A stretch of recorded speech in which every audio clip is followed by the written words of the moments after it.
Hello students, ये हमारा practice set 19 है। इसके पहले हमने 18 प्रैक्टिस सेट कर लिए हैं। ये हमारा 19 प्रैक्टिस सेट है और ये डॉक्टर रंजीत सर की बुक से है। ओके, अगर आपने अभी तक पिछली मेरी प्रैक्टिस सेट नहीं देखे हैं 1 से लेकर 19 18 तक, तो आप जाके चैनल के प्लेलिस्ट में जाके ज़रूर चेकआउट कर लीजिएगा। Okay, let's begin. आज हम ये 19 करने जा रहे हैं जो रंजीत सर की बुक से है। Okay, let's begin. First question है, among university wits who were the members those took his education from Cambridge University. यहाँ पे कह रहा है कि वह कौन सा यूनिवर्सिटी है, who are members those two, जिसने अपनी एजुकेशन कैम्ब्रिज यूनिवर्सिटी से ली है। मतलब यूनिवर्सिटी विट्स में वो कौन सा मेंबर है जिसने अपनी शिक्षा कैम्ब्रिज यूनिवर्सिटी से ली है। तो देख लेते हैं हम। यहाँ पे क्रिस्टोफर मार्लो है, इन्होंने भी कैम्ब्रिज से ही शिक्षा ली है। सेकंड नंबर पे रॉबर्ट ग्रीन है, इन्होंने भी लिया है। और थॉमस नेस, इन्होंने भी लिया है। तो जो आपके यूनिवर्सिटी विट्स में क्रिस्टोफर मार्लो है, रॉबर्ट ग्रीन है, थॉमस नेस हैं, तो ये तीनों आपके कैम्ब्रिज यूनिवर्सिटी के हैं। मतलब कैम्ब्रिज यूनिवर्सिटी में इन्होंने अपनी शिक्षा ली थी। तो यहाँ पे करेक्ट आंसर हमारा क्या हो जाएगा, डी हो जाएगा। यहाँ पे सारे ही आंसर सही हैं। एक मिनट। तो यहाँ पे सारे ही यहाँ पे सही हैं क्योंकि ये तीनों क्रिस्टोफर मार्लो हो गए, रॉबर्ट ग्रीन हो गए, थॉमस नेस, ये तीनों ही कैम्ब्रिज से थे। ओके, ये तीनों ही कैम्ब्रिज से एसोसिएट थे। तो करेक्ट आंसर यहाँ पे क्या हो जाएगा हमारा, डी हो जाएगा, all of these. Next second question क्या कह रहा है, among university wits who were the members that took his education from Oxford University. अभी ऊपर पूछा गया था कि जो यूनिवर्सिटी विट्स के मेंबर्स हैं वो किस में शिक्षा अपने लिए थे। तो क्रिस्टोफर मार्लो हो गए आपके, थॉमस नेस हो गए और रॉबर्ट ग्रीन हो गए। वो तीनों किस में लिए थे, कैम्ब्रिज यूनिवर्सिटी में। अब यहाँ पे पूछ रहा है कि यहाँ पे भी वही पूछ रहा है कि जो यूनिवर्सिटी विट्स के मेंबर्स हैं वो ऑक्सफोर्ड यूनिवर्सिटी में अपनी शिक्षा लिए थे, कौन है वो मेंबर्स। तो John Lyly, Thomas Lodge, George पिले, ये तीनों ही ऑक्सफोर्ड के थे।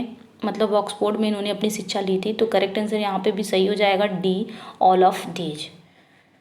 ओके, तो इस चीज़ दोनों को याद कर लीजिएगा आप लोग। ये जो है आपका यूनिवर्सिटी विट्स में ये आपके सभी आते हैं, क्रिस्टोफर मार्लो, रॉबर्ट ग्रीन, एक मिनट, ये आपके सभी आते हैं यूनिवर्सिटी विट्स में, Christopher Marlowe, Robert Greene, Thomas Nashe और आपके John Lyly, Thomas Lodge, George पिले।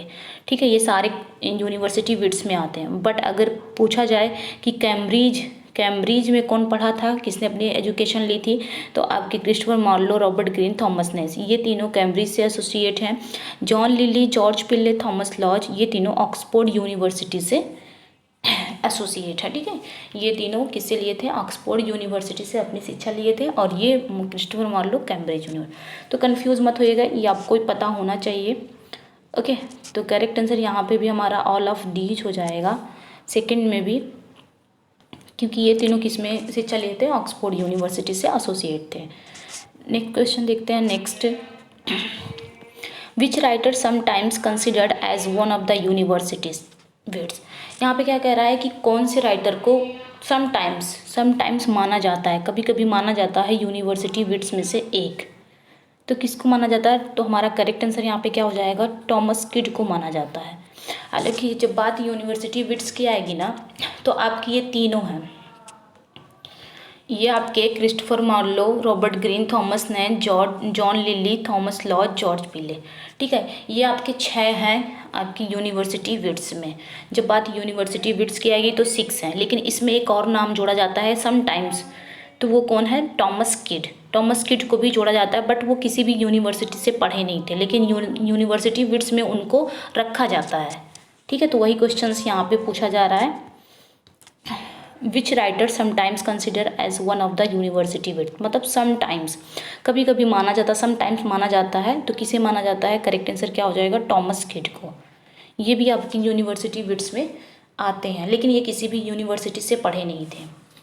ओके, न कैम्ब्रिज से ना ही ऑक्सफोर्ड से, लेकिन इनको नॉलेज था उसी तरह यूनिवर्सिटी जितना उनको अध्ययन, मतलब जितनी नॉलेज थी उनको उतना इनको भी थी, इसलिए इनको भी यूनिवर्सिटी विट्स में माना जाता था समटाइम्स। तो करेक्ट आंसर यहाँ पे क्या हो जाएगा? सी। आगे बढ़ते हैं। Who wrote the play doctor Faustus? ये जो प्ले है डॉक्टर फास्टस, ये किसने लिखा है? जॉन लिली, थॉमस लाज, या क्रिस्टोफर मार्लो, या टॉमस किड? तो करेक्ट आंसर हमारा यहाँ पे क्या हो जाएगा? क्रिस्टोफर मार्लो का ये वर्क है। ओके कुछ जो आपके यूनिवर्सिटी विट्स है ना, उनके कुछ प्रोमिनेंट वर्क है जो आपको पता होना चाहिए एग्ज़ाम के पॉइंट ऑफ व्यू से। हालांकि पूछता नहीं है, लेकिन मतलब इनके डिटेल में नहीं जाएगा, लेकिन हाँ इनके जो प्रोमिनेंट वर्क है हो सकता है पूछ ले। जैसे आपके क्रिस्टोफर मार्लो बहुत इंपॉर्टेंट है, ये ड्रामा के लिए जाने जाते हैं, बहुत इंपॉर्टेंट है। और इन्होंने ड्रामा में ब्लैंक वर्ड्स इन्होंने ही यूज किया है सबसे ज़्यादा, क्रिस्टोफर मार्लो। अब इनके कुछ प्रोमिनेंट आपके वर्क हैं जैसे आपको जानना चाहिए। एक हो गया यहीं पे एक वर्क है डॉक्टर फास्टस, दूसरा वर्क है इनका टैम्बुरलेन द ग्रेट, टैम्बुरलेन द ग्रेट है, तीसरा वर्क है आपका एडवर्ड सेकेंड, और चौथा है the Jew of Malta, and और आपका पांचवा है द ट्रेजेडी ऑफ डिडो। ये इनके प्रोमिनेंट है जो आपको याद होने चाहिए क्रिस्टोफर मार्लो के। ओके और इनकी बर्थ कब हुई थी? 1564, यानी कि शेक्सपियर की जब बर्थ थी तभी इन्हीं की बर्थ थी, लेकिन इनकी जो डेथ हुई थी वो 1593 में, बहुत जल्दी इनकी डेथ हो गई थी। अगर ये ज़िंदा होते तो कहा जाता था कि अगर ये ज़िंदा होते तो आज शेक्सपियर का उतना नाम नहीं होता, इन्हीं का नाम होता। ठीक, क्योंकि इनकी डेथ बहुत जल्दी हो गई थी। 64 में सेम डेट इनकी भी है, विलियम शेक्सपियर की भी। 1564 में इनका बर्थ हुआ था, 1593 में इनकी डेथ हो गई थी। और इनके कुछ प्रोमिनेंट वर्क है डॉक्टर फास्टस हो गए, Tamburlaine the great, Edward second, the Jew of Malta, tragedy of Dido. तो इतना आपको जानना चाहिए उनके कुछ प्रोमिनेंट वर्क। ओके ये हिस्ट्री ऑफ इंग्लिश लिटरेचर से इंपॉर्टेंट हो जाते हैं, और हमारे सिलेबस में भी हिस्ट्री ऑफ इंग्लिश लिटरेचर है। तो यहाँ पे करेक्ट आंसर हमारा क्या हो जाएगा? डॉक्टर फास्टस किसने लिखा है? क्रिस्टोफर मार्लो ने लिखा है। आगे बढ़ते हैं। Who wrote the Friar Bacon? Friar Bacon किसने लिखा है? यहाँ पे पूछ रहा है कि फ्रायर बेकन किसने लिखा है। तो करेक्ट आंसर क्या हो जाएगा हमारा? Robert Greene. यहाँ पे करेक्ट आंसर क्या हो जाएगा? रॉबर्ट ग्रीन, इन्होंने ही लिखा है फ्रायर बेकन। अब इनके भी ये भी आपकी यूनिवर्सिटी विट में एक हैं, तो इनका जाना ये सबसे पहले ये क्या थे? सबसे पहले ये एक ऐसे क्रिटिक थे जिन्होंने विलियम शेक्सपियर पर क्रिटिक किया था, क्रिटिसाइज किया था विलियम शेक्सपियर को। ये पहले ऐसे क्रिटिक थे। तो ये क्वेश्चन बन सकता है, ये आपका क्वेश्चन बन सकता है कि विलियम शेक्सपियर पे सबसे पहले क्रिटिक किसने किया था? तो इन्होंने ही किया था, रॉबर्ट ग्रीन। ओके और इनका कुछ जो इनका प्रोमिनेंट वर्क है आप याद कर सकते हैं, जैसे इनका फ्रायर, जैसे फ्रायर बेकन है या फिर फ्रायर बंगे। यहाँ पे इनका है फ्रायर बंगे। ओके जो इनका ना 1589 में आया था, ये आया था। और इनका क्या याद कर सकते हो? इनका प्रोमिनेंट वर्क है ऑरलैंडो फ्यूरिस्को, इनका याद कर सकते हो। The Scottish history of James the fourth Alphonsus king of Aragon. ये सब इनके इंपॉर्टेंट वर्क है, आप याद कर सकते हैं। ओके आगे बढ़ते हैं हम। तो यहाँ पे करेक्ट आंसर क्या हो जाएगा? फ्रायर बेकन किसका वर्क है, किसने लिखा है? आपके रॉबर्ट ग्रीन ने लिखा है। ओके आगे बढ़ते हैं। यहाँ पे करेक्ट आंसर भी हो जाएगा। अब यहाँ पे है who wrote the play unfortunate traveller. ये किसने लिखा है? Unfortunate traveller.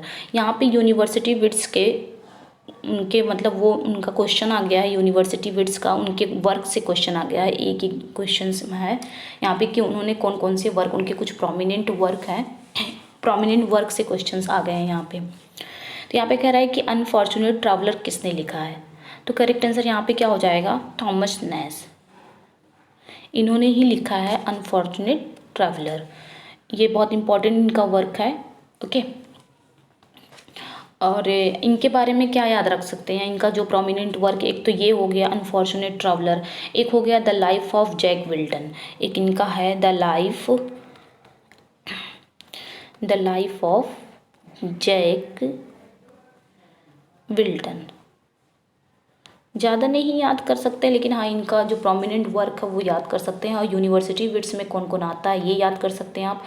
और यूनिवर्सिटी विट्स में 6 राइटर हैं, तो कौन से राइटर कैम्ब्रिज में पढ़े हैं, कौन से राइटर ऑक्सफोर्ड में, ये आप याद कर सकते हैं। समटाइम्स किसको माना जाता है उसमें यूनिवर्सिटी विट्स में, ये याद रख सकते हैं। यूनिवर्सिटी विट्स जो टर्म है इसको किसने क्वाइन किया था ये याद रख सकते हैं। और इनके कुछ वर्क्स जो प्रोमिनेंट है ये याद रख सकते हैं। ओके, तो यहाँ पे the life of Jack Wilton इनका एक वर्क है जो आया था 1594 में आया था इनका वर्क। और एक चीज़ है बहुत इम्पॉर्टेंट है एक मिनट, ये जो आपका वर्क था ना मतलब जो क्रिस्टोफर मार्लो का वर्क था ना, द ट्रेजेडी ऑफ डीडो, ये किसका वर्क था अभी हमने पढ़ा, ये क्रिस्टोफर मार्लो का था, द ट्रेजेडी ऑफ डीडो। तो ये वर्क तो क्रिस्टोफर मार्लो का है, बट इसको फिनिश किसने किया ये बहुत इंपॉर्टेंट हो जाता है, क्योंकि उस वक्त उनकी डेथ हो गई थी जब ये वर्क उन्होंने लिखा, क्रिस्टोफर मार्लो ने लिखा। लेकिन इसको फिनिश किसने किया, थॉमस, यही राइटर किए थे, थॉमस नैश ने किया। तो ये आप ज़रूर याद रख लीजिए या तो लिख लीजिए कहीं कि द ट्रेजेडी ऑफ डीडो, ये वर्क तो क्रिस्टोफर मार्लो का था, उन्होंने लिखा था, शुरुआत तो उन्होंने की थी, लेकिन कंप्लीट किसने किया था, तो थॉमस नैश ने किया था। ओके, तो ये इम्पोर्टेंट फैक्ट हो जाता है एक, थॉमस नैश यही थे वो। तो इनका जो अनफॉर्चुनेट ट्रैवलर था ये इन्होंने ही लिखा था। ओके, आगे बढ़ते हैं। Who wrote the play the arrangement of Paris, ये किसने लिखा है, ये किसका वर्क है, हमको यहाँ पे देखना है कि ये किसका वर्क है। तो करेक्ट आंसर यहाँ पे क्या हो जाएगा, जॉर्ज पीले का। ये किसका वर्क है, तो ये किसका वर्क है, जॉर्ज पीले का वर्क है, the arrangement of Paris. Okay, George पीले के बारे में इनके कुछ प्रोमिनेंट वर्क है, जैसे the old wives tale, the old wives tale. जैसे आप इनका दूसरा वर्क है the honour of the garter, या फिर the fall of Troy, Polyhymnia, the hunting of Cupid. तो ये सारे इनके प्रोमिनेंट वर्क है, ज़्यादा नहीं याद करना, लेकिन इनके प्रोमिनेंट वर्क तो याद होनी चाहिए आपको। ओके, तो यहाँ पे करेक्ट आंसर क्या हो जाएगा आपका, जॉर्ज पीले। आगे बढ़ते हैं, यहाँ पे नेक्स्ट क्वेश्चन पे चलते हैं। Who wrote the play the Spanish tragedy, जो स्पाइनिश ट्रेजेडी है इसको किसने लिखा था, तो करेक्ट आंसर क्या है, थॉमस किड ने लिखा था। बहुत इंपॉर्टेंट है ये कि किसने लिखा था, तो थॉमस किड ने लिखा था। थॉमस किड, ये आपका स्पाइनिश ट्रेजेडी है और ये थॉमस किड का है। तो यहाँ पे ये पूछा जा रहा है, हाँ थॉमस किड का क्या था कि 1558 से 1594, इनका 1558 में इनका जन्म हुआ था, 1594 में इनकी डेथ हो गई थी। और एक चीज़ और है, स्पेनिश ट्रेजेडी इनकी एक रिवेंज प्ले है। ये जो स्पेनिश ट्रेजेडी है ये रिवेंज प्ले है, और इसका जो मतलब इससे बेस्ड पे अगर शेक्सपियर का वो देखा जाए हैमलेट, वो बेस्ड है इसी पे, क्योंकि हैमलेट भी क्या है, एक रिवेंज ट्रेजेडी है। तो वो बेस्ड किस पे है, थॉमस किड के स्पेनिश ट्रेजेडी पे बेस्ड है। और स्पेनिश ट्रेजेडी क्या है, एक रिवेंज प्ले है। रिवेंज प्ले किससे होता है, सेनेका से, ठीक है, सेनेका से बेस्ड है रिवेंज प्ले। तो यहाँ पे थॉमस किड के बारे में आप क्या याद कर सकते हैं, जैसे उनका ये एक तो ये हो गया आपका स्पेनिश ट्रेजेडी हो गया, एक सॉलीमैन एंड पर्सेडा हो गया जो 1588 में आया था। दूसरा आप इनके प्रोमिनेंट वर्क है फर्स्ट पार्ट ऑफ जेरोनिमो जो 1592 में शायद आया था। फोर्थ आप याद कर सकते हो इनके बारे में, इनका जो प्रोमिनेंट वर्क है हायरोनिमो इज़ मैड अगेन। तो ये सब इनका मतलब प्रोमिनेंट वर्क है। ओके, सबसे ज़्यादा इम्पोर्टेंट वर्क यही है स्पेनिश ट्रेजेडी, जो कि एक रिवेंज प्ले है। आगे बढ़ते हैं, क्वेश्चंस आ भी गए यहाँ पे। Shakespeare's play Hamlet followed the genre founded in English by Thomas kids play. जो शेक्सपियर का प्ले हैमलेट है वो फॉलो करता है हमेशा उस जॉनर को जो फाउंडेड है इंग्लिश में टॉमस किड के किस प्ले से, वही चीज़ पूछ लिया गया। तो करेक्ट आंसर यहाँ पे क्या हो जाएगा हमारा, द स्पेनिश ट्रेजेडी। अभी हमने पढ़ा ना कि शेक्सपियर का जो प्ले हैमलेट है उससे बेस्ड है वो, मतलब वो बेस्ड है किस पे, टॉमस किड की स्पेनिश ट्रेजेडी पे।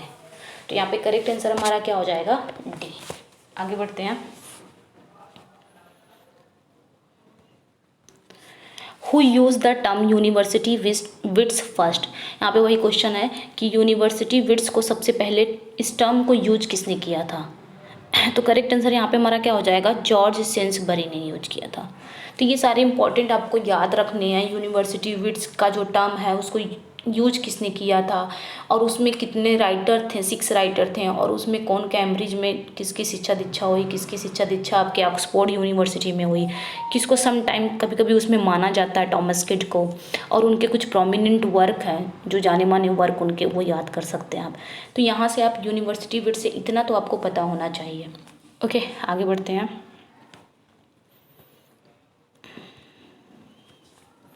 अगला क्वेश्चन है यहाँ पे, who was the father of poetry in English literature. यहाँ पे कह रहा है कि इंग्लिश लिटरेचर में फादर ऑफ पोइट्री किसे कहा जाता है। तो हम करेक्ट आंसर यहाँ पे हमारा क्या हो जाएगा, करेक्ट आंसर हो जाएगा जॉफ्री चौसर को कहा जाता है। अब बात जॉफ्री चौसर की आ ही गई है तो हम क्या क्या मतलब इनको बोलते हैं ये भी जान लेते हैं। इनको इंग्लिश मतलब फादर ऑफ पोइट्री, इनको फादर ऑफ पोइट्री भी कहा जाता है, फादर ऑफ इंग्लिश पोइट्री कहा जाता है, फादर ऑफ लिटरेचर भी कहा जाता है, grand father of English novels कहा जाता है इनको, जॉफ्री चौसर को। मॉर्निंग स्टार ऑफ रेनेसा इनको कहा जाता है। ओके, जब इन बात आ जाएगी कि मॉर्निंग स्टार ऑफ रेनेसा किसे कहा जाता है तो आप चौसर पे जाएंगे, लेकिन जब बात आएगी कि फादर ऑफ रेनेसा किसे कहा जाता है, फादर ऑफ रेनेसा भी यही है, चौसर ही है।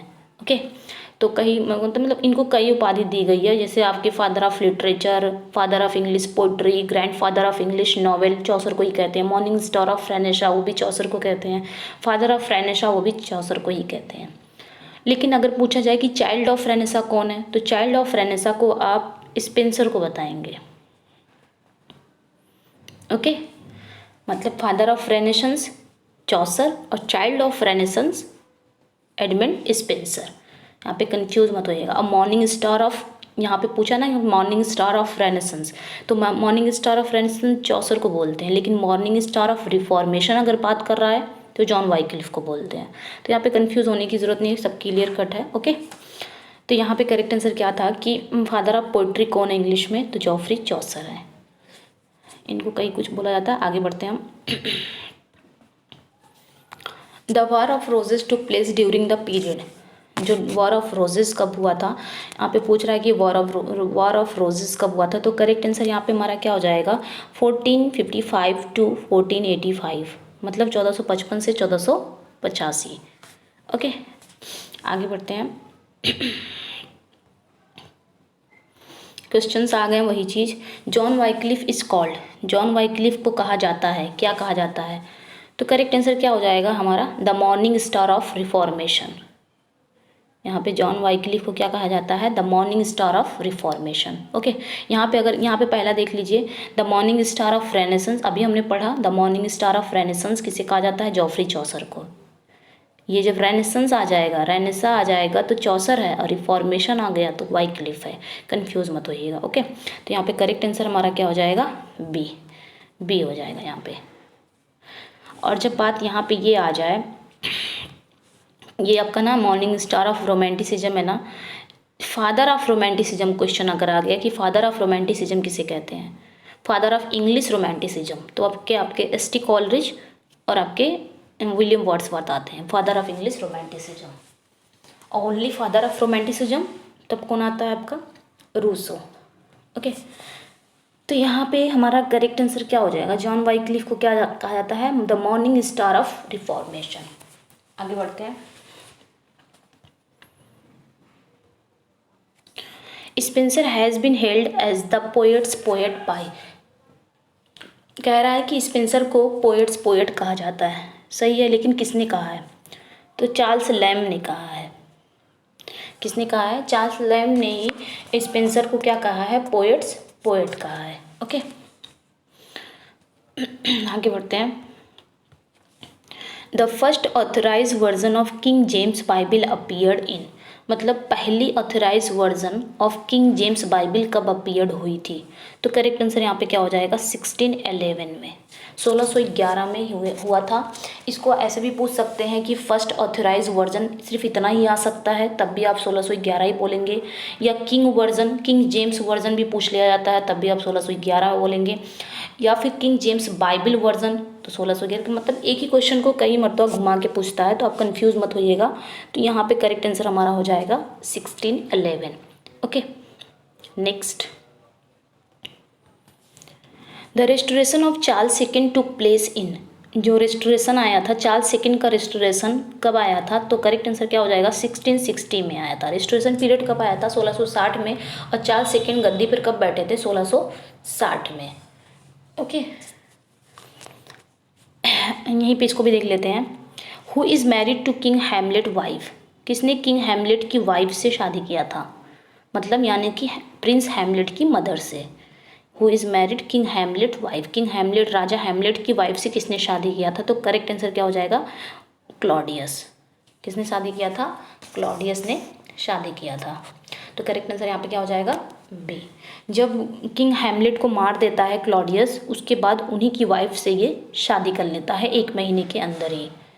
Okay, next, what does king Claudius mourns over in the beginning, यहाँ पे क्या क्या कह रहा है कि किंग क्लॉडियस शुरुआत में, जो प्ले की शुरुआत में मौन करता है, मतलब शोक मनाता है, किसके लिए? तो किसके लिए शोक मनाता, दिखावा करता है किसके लिए? तो करेक्ट आंसर क्या हो जाएगा? The death of his brother, मतलब अपने ही भाई को मार के फिर उसी का शोक मना रहा है ये Claudius. Okay, next, what do Claudius and Gertrude want Prince Hamlet to do, इनको जर्टरूड भी पढ़ते हैं, गर्टरूड भी पढ़ते हैं। What do Claudius and Gertrude want Prince Hamlet to do, Claudius और गर्टरूड प्रिंस हैमलेट से क्या चाहते हैं, मतलब क्या कराना चाहते हैं? तो करेक्ट आंसर यहाँ पे हमारा क्या हो जाएगा? बी। करेक्ट आंसर यहाँ पे क्या हो जाएगा? B, stay close to them. Okay, next, what does Prince Hamlet contemplate doing because he is so upset, मतलब प्रिंस हैमलेट क्या करना चाह रहा था? प्रिंस हैमलेट जो थे वो क्या करना चाह रहे थे? Because he is so upset, क्योंकि वो बहुत परेशान थे। तो क्या करना चाह रहे थे? क्वेश्चंस ये हैं। तो करेक्ट आंसर यहाँ पे हमारा क्या हो जाएगा? पहला हो जाएगा किलिंग हिमसेल्फ, वो अपने आप को मारना चाह रहे थे, क्योंकि जब वो बहुत ज़्यादा परेशान हो गया था कि मेरे फादर को, वो कंफर्म नहीं हो पा रहा था, उसको लग रहा था कि पता नहीं मेरे अंकल ने मारा है कि नहीं मारा, वो कंफर्म नहीं, मैं अपने अंकल को मारूँ कि ना मारूँ, पता नहीं ये बात सच है कि नहीं मेरे फादर को मारा। तो वो खुद अपने आप ही बहुत ज़्यादा परेशान हो रहा था, और वो फिर इतना परेशान हो गया था कि वो अपने आप को ही मारने के लिए सोच रहा था। ओके, तो करेक्ट आंसर यहाँ पे क्या हो जाएगा? Killing himself.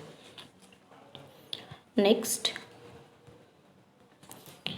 What does Fortinbras want from Claudius, Fortinbras जो प्रिंस ऑफ नॉर्वे है ना, फोर्टिनब्रास क्लॉडियस से क्या चाहता था? तो करेक्ट आंसर यहाँ पे क्या हो जाएगा? Lands that once belong to Norway, वो ज़मीन चाहता था जो कभी नॉर्वे की हुआ करती थी। Okay, next, who wrote the following work, निम्नलिखित जो वर्क्स हैं ये किसने लिखे हैं? कौन कौन से वर्क्स हैं देख लेते हैं। वो पहला वर्क्स है व्हाट हैपेंस इन हैमलेट, ये कब आया है? 1959 में। दूसरा वर्क है शेक्सपियर्स इंग्लैंड, ये एक बुक है ऑफ एलिजाबेथन प्रोज जो 1911 में आया है। तीसरा है द एसेंशियल शेक्सपियर, ये एक बायोग्राफिकल एडवेंचर है जो 1932 में आया है। चौथा है द फॉर्चून्स ऑफ फॉल्स्टाफ, ये भी एक वर्क है 1943 में आया है। पांचवा है शेक्सपियर्स हैप्पी कॉमेडीज, ये भी वर्क है 1962 में आया। एंड लास्ट है शेक्सपियर्स सोनेट, शेक्सपियर की सोनेट, ये वर्क का नाम है शेक्सपियर्स सोनेट जो 1963 में आया। तो इतने सारे वर्क जो शेक्सपियर पे ही लिखे गए हैं, किसने लिखा है, क्या है वर्क, ये सब आपको याद करने की ज़रूरत है। इसमें से कुछ भी पूछा जा सकता अगर आना रहेगा तो। व्हाट हैपेंस इन हैमलेट पहला वर्क है 1959 में आया। दूसरा है Shakespeare's England a book of Elizabethan prose 1911 में आया है। तीसरा है the essential Shakespeare a biographical adventure 1932 में आया है। द फॉर्चून ऑफ फाल्स्टाफ ये 1943 में आया है। शेक्सपियर्स हैप्पी कॉमेडीज 1962 में आया है। और लास्ट है शेक्सपियर्स सोनेट 1963 में। तो इतने सारे वर्क किसने लिखे हैं, तो देख लेते हैं किसने लिखा है। करेक्ट आंसर यहाँ पे क्या हो जाएगा, डोवर विल्सन ने लिखा है। क्या हो जाएगा, डोवर विल्सन। ये सारे आप लोग याद कर लीजिए, जो शेक्सपियर पे ही सारे लिखे गए हैं, इन सारे वर्क हैं, सारी बुक हैं, ये इन्होंने लिखा है, डोवर विल्सन ने लिखा है। ओके, तो करेक्ट आंसर यहाँ पे क्या हो जाएगा हमारा, डोवर विल्सन। नेक्स्ट आगे क्या कह रहा है, अगला question, which of the following grammar school located on the corner of church street and chapel lane. कह रहा निम्नलिखित में से कौन सा ग्रामर स्कूल है जो जिसकी लोकेशन कहाँ है, चर्च स्ट्रीट और चैपल लेन के कॉर्नर पर। Is thought to have been attended by William Shakespeare. ऐसा माना जाता है कि ये जो स्कूल है ग्रामर स्कूल, ये विलियम शेक्सपियर द्वारा अटेंड किया गया, मतलब यहाँ पढ़ा गया है। तो कौन सा वो ग्रामर स्कूल है, तो देख लेते हैं। करेक्ट आंसर यहाँ पे क्या हो जाएगा हमारा, किंग एडवर्ड 6 स्कूल। ओके, वो स्कूल कौन था, किंग एडवर्ड 6 स्कूल। नेक्स्ट,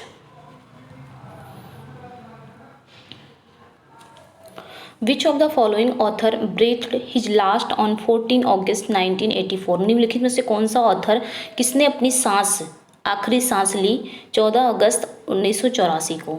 कितनी एज थी उनकी, 89 साल की। In Stratford upon Avon Warwickshire England. यहाँ पे कह रहा निम्नलिखित में से कौन सा लेखक है जिसने अपनी आखिरी सांस 14 अगस्त 1984 को लिया, जिनकी एज थी 89 साल की। कहाँ पे, Stafford upon Avon Warwickshire England में। तो उस राइटर का नाम पूछ रहा है। तो करेक्ट आंसर यहाँ पे क्या हो जाएगा, जॉन बॉयंटन प्रिस्टले। ये क्वेश्चन इसलिए इंपॉर्टेंट हो जाता है क्योंकि ये Stafford upon Avon Warwickshire England से जुड़ा हुआ है, जो आपके विलियम शेक्सपियर थे, तो इसलिए ये क्वेश्चन इंपॉर्टेंट हो जाता है। ओके, और ये विलियम शेक्सपियर के साथी भी रहे होंगे, इसीलिए। आगे बढ़ते हैं। नेक्स्ट है, something wicked this way comes in 1962 dark fantasy novel by Ray Bradbury takes its title from Shakespeare's. यहाँ पे कह रहा है कि ये जो वर्क है something wicked this way comes, ठीक है, ये वर्क का नाम है, प्ले का नाम है, जो आया था कब, 1962 पे, 1962 में आया था। ये क्या है, एक डार्क फैंटेसी नॉवेल है। किसके द्वारा लिखी गई है, रे ब्रैडबरी के द्वारा। और इन्होंने जो टाइटल लिया है शेक्सपियर के, किस प्ले से टाइटल लिया है, ये चीज़ है, something with this way comes. ये जो टाइटल है ना, ये रे ब्रैडबरी ने शेक्सपियर के किस प्ले से लिया है, ये क्वेश्चंस है। तो करेक्ट आंसर यहाँ पे हमारा क्या हो जाएगा, ए हो जाएगा, विचेस स्पीच इन मैकबेथ। मतलब मैकबेथ में जो विचेस की स्पीच होती है, उस स्पीच में से ये टाइटल, कोई बोलता है, कोई विचेस बोलती है something with this way comes, तो वहाँ से ये टाइटल रे ब्रैडबरी ने लिया है।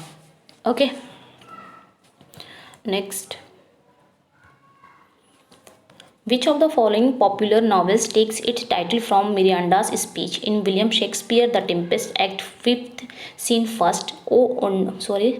O wonder how many goodly creatures are there here, how beauteous mankind is, O brave new world that has people in it. यहाँ पे क्या कह रहा है कि निम्नलिखित में से कौन सा पॉपुलर नॉवेल्स, कौन सा प्रसिद्ध नॉवेल्स ने अपनी टाइटल मिरांडा के स्पीच से लिया है। विलियम शेक्सपियर का जो प्ले है टेम्पेस्ट, उसमें Miranda act 5th scene first में एक स्पीच बोलती है। वो स्पीच क्या है, O wonder how many goodly creatures are there hair.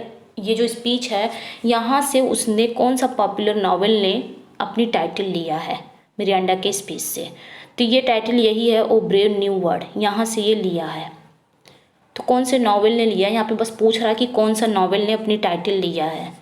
तो देख लेते हैं, करेक्ट आंसर यहाँ पे क्या हो जाएगा, डी हो जाएगा, ब्रेव न्यू वर्ल्ड इस नॉवेल ने लिया। ये एक नॉवेल है, ये एक नॉवेल है, किसकी है, ऑल्डस हेक्सले की है।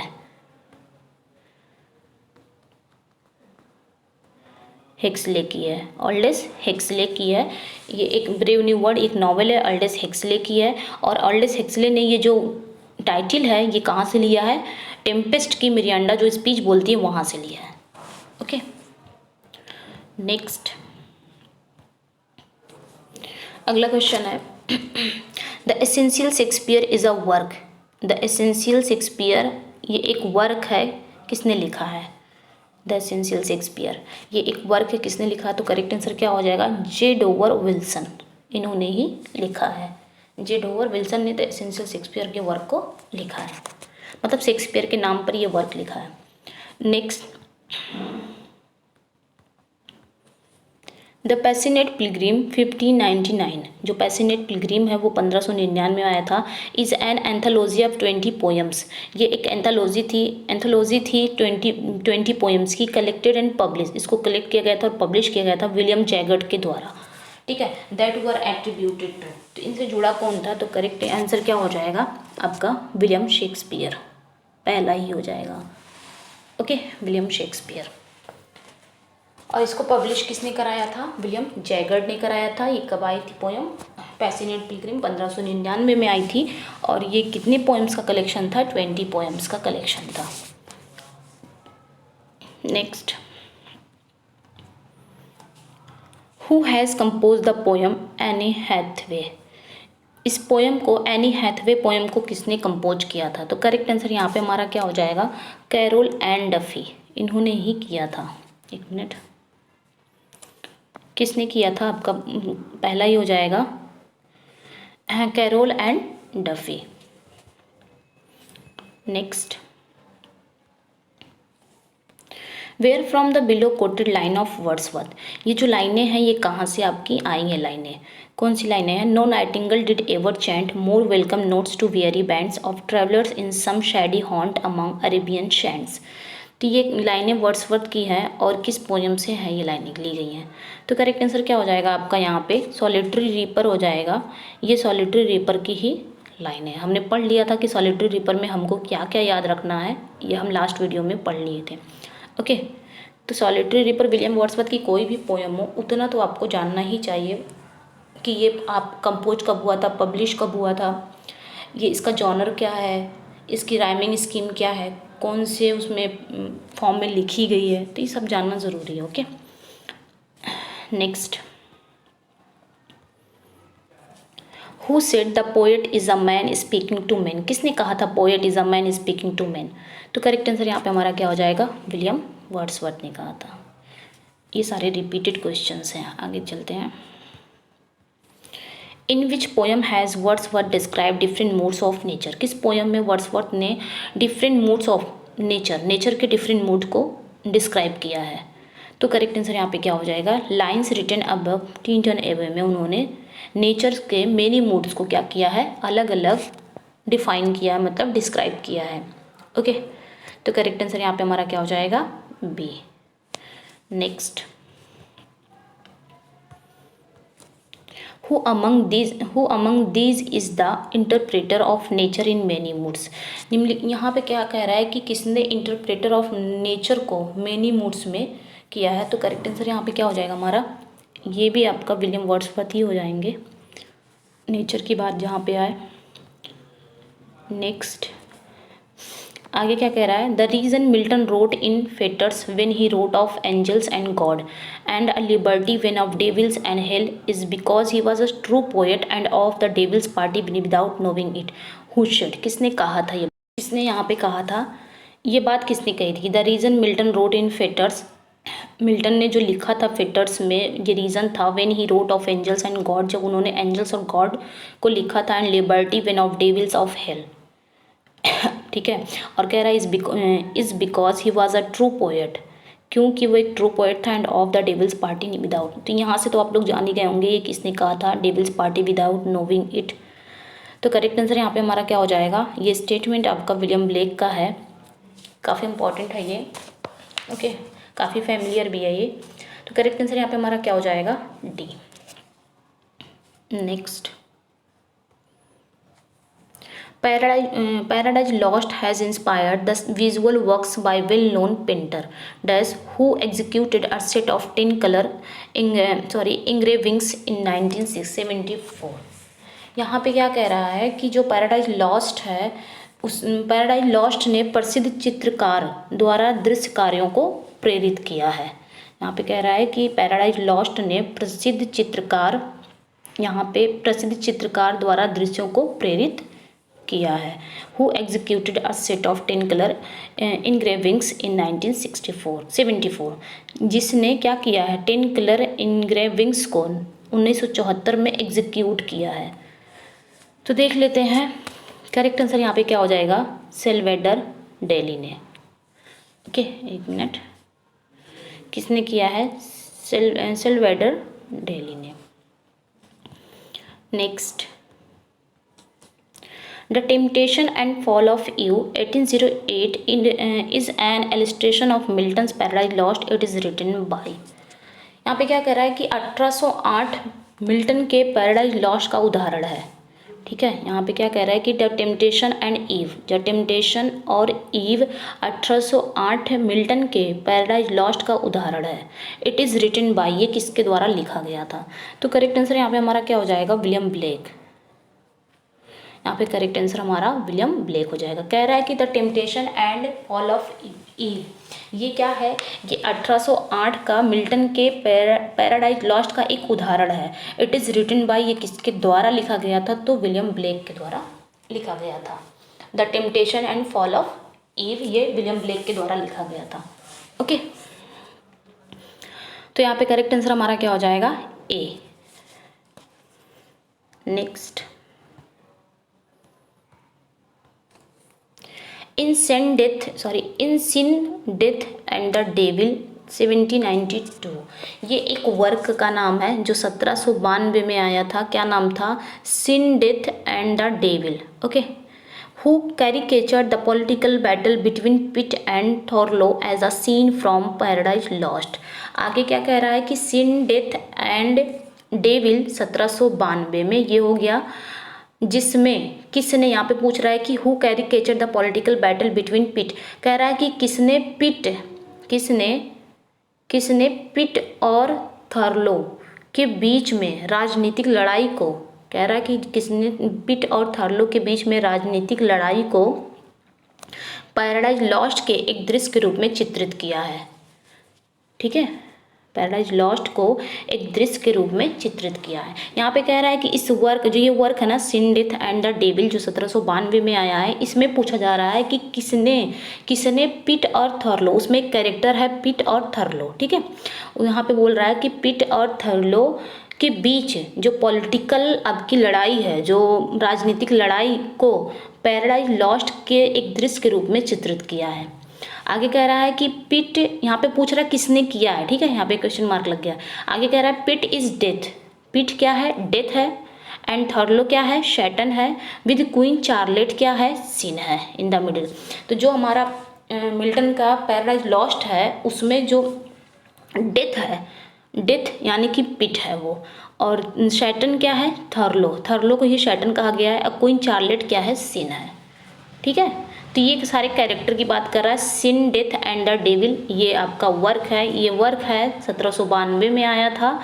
उसमें ये कैरेक्टर थे आपके पिट, थॉरलो, आपकी क्वीन चार्लेट, ये सारे कैरेक्टर थे। जो आज हमारा पैराडाइज लॉस्ट जो हम पढ़ रहे हैं, उसमें पिट क्या था? डेथ बना था। थॉरलो शैटन और क्वीन चार्लेट शिन। तो यहाँ पे पूछ रहा है कि किसने किया था, किसने पिट और थॉरलो के बीच की राजनीतिक लड़ाई को पैराडाइज लॉस्ट के एक दृश्य के रूप में चित्रित किया था, किसने किया था? तो देख लेते हैं करेक्ट आंसर यहाँ पे क्या हो जाएगा? ए ही हो जाएगा, जेम्स गिलरे, इन्होंने ही किया था। तो यहाँ पे करेक्ट आंसर हमारा क्या हो जाएगा? पहला ही है, जेम्स गिलरे। ओके, ये वर्क है। Next, the marriage of heaven and hell describe the poet's visit to hell, a device adopted from Dante Divine Comedy and Milton की Paradise Lost. Who is the poet? यहाँ पे क्या कह रहा है कि the marriage of heaven and hell कवि की नर्क की यात्रा का वर्णन करता है। The marriage of heaven and hell, ये कवि की नर्क की यात्रा का वर्णन करता है। जो यहाँ पे और आगे क्या कह रहा है? जो डांटे की डिवाइन कॉमेडी और मिल्टन की पैराडाइज लॉस्ट से अपनाया गया है। हु इज़ द पोएट, वो कवि कौन है? ठीक है, तो करेक्ट आंसर यहाँ पे क्या हो जाएगा हमारा? C, William Blake. Okay, next,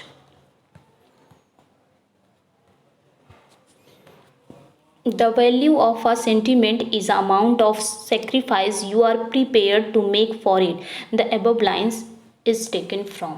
ये लाइन कहाँ से ली गई है? तो करेक्ट आंसर क्या क्या हो जाएगा हमारा? सी। ये लाइन आपकी विंडोज़ से ली गई है। गोल्सवर्दी का ये प्ले है विंडोज़, वहाँ से ये लाइनें आपकी ली गई है। Okay, next.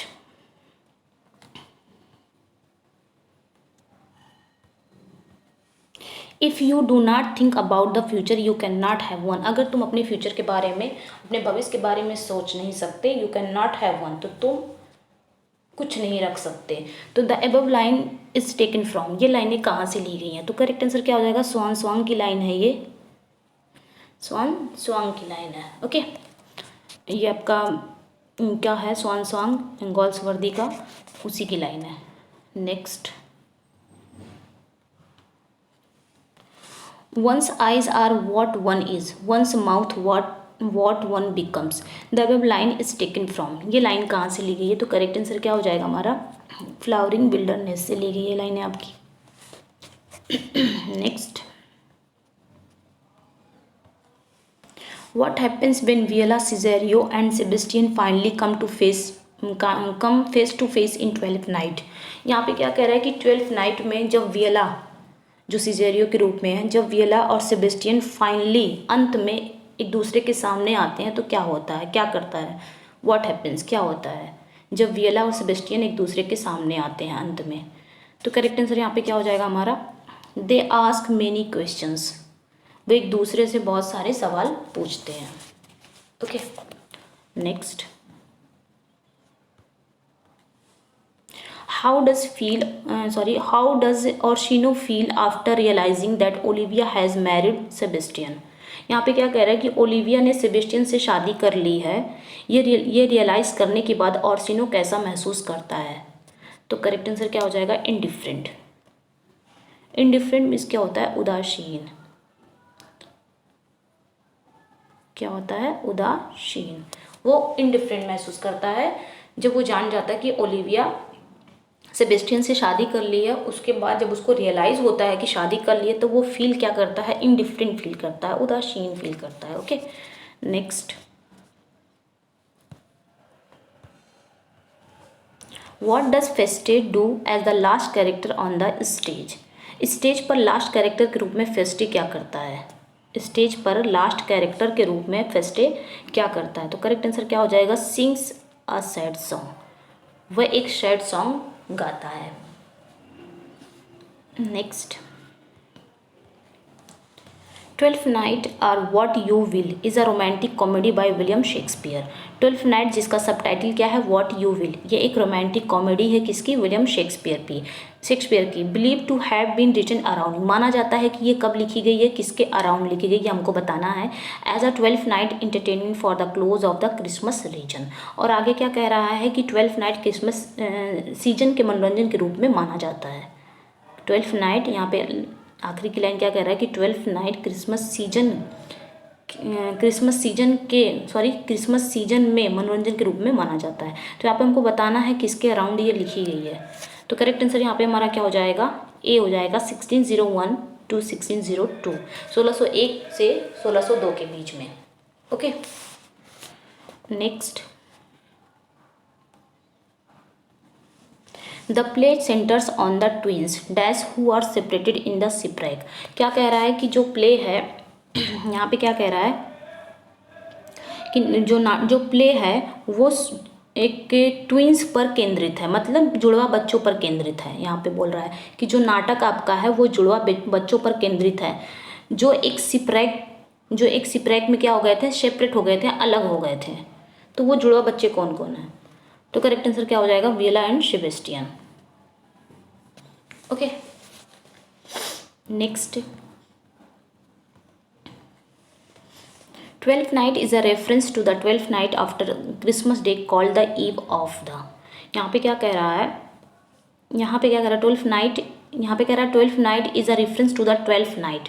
क्रिसमस डे के बाद कह रहा है, क्रिसमस डे के बाद 12th नाइट खुद ही 12th नाइट का रेफरेंस है, संदर्भ है।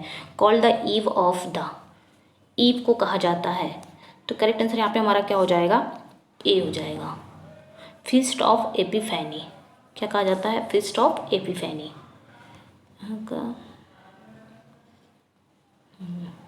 तो करेक्ट आंसर यहाँ पे हमारा क्या हो जाएगा, पहला ही हो जाएगा। एक मिनट, सॉरी ये क्वेश्चन नहीं ये था। करेक्ट आंसर क्या हो जाएगा, feast of Epiphany. Okay next,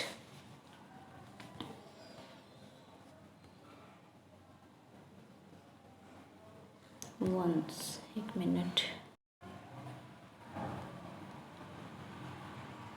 यहाँ तक हो गया था, यहाँ से देखेंगे हम क्या कह रहा है। The play is believe to have drawn extensively on the Italian production dash collectively written by the Academia degli Intronati in 1531। यहाँ पे क्या कह रहा है कि माना जाता है कि यह प्ले 1531 में एकेडमिया डिग्ली इंट्रोनटी द्वारा सामूहिक रूप से लिखित इतालवी उत्पादन पर एक बड़े पैमाने पर तैयार किया गया है। तो करेक्ट आंसर यहाँ पे क्या हो जाएगा, ग्लिग्नेटी आर द डिसीव्ड वंस। यहाँ पे करेक्ट आंसर हमारा पहला ही हो जाएगा। ओके नेक्स्ट, आगे देखते हैं। The full title of the play, इस प्ले का फुल टाइटल क्या है। तो इस प्ले का फुल टाइटल क्या है, 12th नाइट, और इसका सब टाइटल क्या है, व्हाट यू विल। तो करेक्ट आंसर यहाँ पे क्या हो जाएगा, पहला ही हो जाएगा, 12th नाइट और व्हाट यू विल। इसका सब टाइटल है ये, व्हाट यू विल। आगे देखते हैं नेक्स्ट।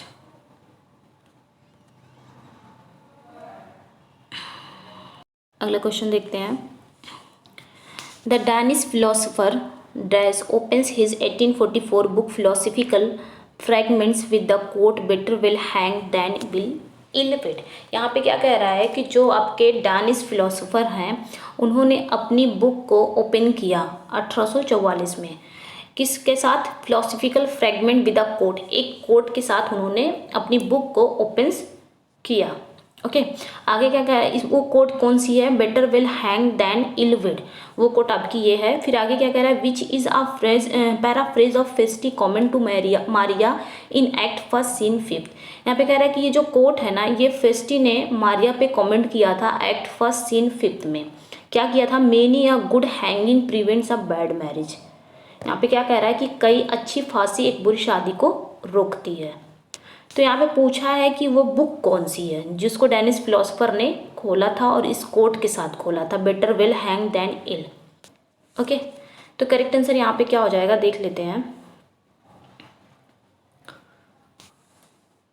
पहला ही हो जाएगा सोरेन किएरकेगार्ड। ओके ये हमारा हो जाएगा। आगे देखते हैं।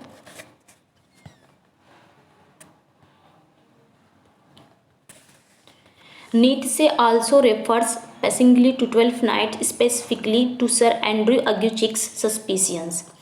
आगे कह रहा है expressed in act first scene 3rd that his excessive intake of beef is having an inverse effect on his wit in the 3rd essay of his।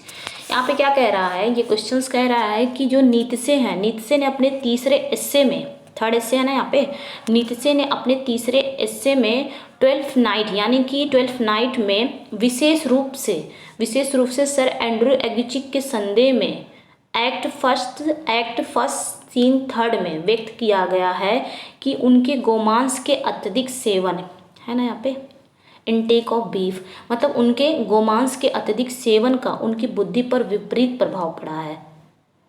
ये वो क्या करते हैं, रेफर्स करते हैं, मतलब संदर्भित करते हैं। तो कौन सा एस्से है, वो किस एस्से में ये सारी बातें कहे हैं, हमको उस एस्से का नाम बताना है। ओके तो करेक्ट आंसर क्या हो जाएगा, नीत्शे का एस्से क्या है, जीनोलॉजी ऑफ मोरालिटी। ओके आगे बढ़ते हैं। Which of Orlando belongings does Oliver deliver to Ganymede. यहाँ पे क्या कह रहा है, कि which of the Orlando belongings does Oliver deliver to Ganymede in as you like it. यहाँ पे कह रहा है कि ऑर्लैंडो ने, क्या कह रहा है कि ऑर्लैंडो ने, यहाँ पे कह रहा है कि ओलिवर ने गैनीमीड को, ऑर्लैंडो को कौन सा सामान देता है, ओलिवर गैनीमीड को ऑर्लैंडो को कौन सा सामान देता है। तो करेक्ट आंसर यहाँ पे क्या हो जाएगा हमारा, बी हो जाएगा, अ ब्लडी हैंडकरचीफ। एक खून से भरा हुआ रुमाल, वो देता है ओलिवर ऑरलैंडो के समान किसको, गैनीमेड को। Next, who saves Oliver from his lioness attack. शेर के अटैक से ओलिवर को कौन बचाता है, तो करेक्ट आंसर यहाँ पे क्या हो जाएगा, ऑरलैंडो। जब शेर उस पर अटैक कर लेता है ओलिवर पे, तो कौन बचाता है, उसी का भाई Orlando. Next, upon hearing about the lioness attack what does Rosalind यानी कि Ganymede do.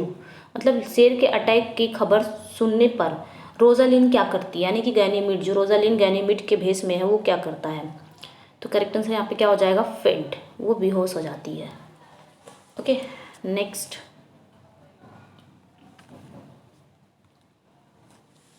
Who is the youth that is in love with Audrey. As you like it में वो नौजवान कौन है जो ऑड्रे से प्रेम करता है, तो करेक्ट आंसर यहाँ पे क्या हो जाएगा, विलियम। विलियम उसका वो रहता है ना, फियांसे रहता है ऑड्रे का, वो ऑड्रे से प्रेम करता है। Next, what does Oliver promise Orlando that he will do after Oliver's marriage Alina. और ओलिवर ऑरलैंडो से क्या प्रॉमिस करता है, मतलब ओलिवर ऑरलैंडो से अलीना से शादी करने के बाद क्या प्रॉमिस, क्या करने के लिए प्रॉमिस करता है। ओके, ये पूछ रहा है, तो यहाँ पे करेक्ट आंसर क्या हो जाएगा हमारा, B, give Orlando the state. वो ऑरलैंडो को स्टेट देने के लिए कहता है कि जब एलिना से मेरी शादी हो जाएगी तो उसके बाद वो ऑरलैंडो को क्या देने का प्रॉमिस करता है, तो give Orlando the state. Next, Ganymede promise to marry Phebe the following day as long as what condition is met. यहाँ पे क्या कह रहा है कि जो गैनीमीड है, क्या कह रहा है गैनीमीड, यहाँ पे कह रहा है कि गैनीमीड अगले दिन फीब से शादी करने का वादा जब तक कि कौन सी शर्त पूरी नहीं होती है। गैनीमीड प्रॉमिस टू मैरी फीब, मतलब गैनीमीड अगले दिन फीब से शादी करने का वादा तो करता है, कब, जब तक कि कौन सी शर्त पूरी नहीं होती है, तो करेक्ट आंसर यहाँ पे क्या हो जाएगा, गैनीमीड मैरिज अ वुमेन। यहाँ पे करेक्ट आंसर क्या हो जाएगा हमारा, Ganymede marriage a women. Next,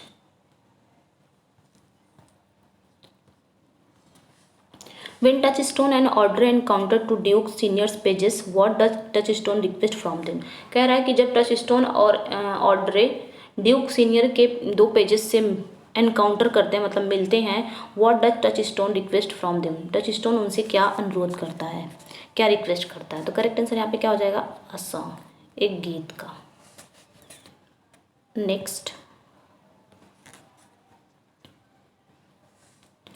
after Oliver convinces Orlando that he truly loves Alina, they set Oliver and Alina's wedding for।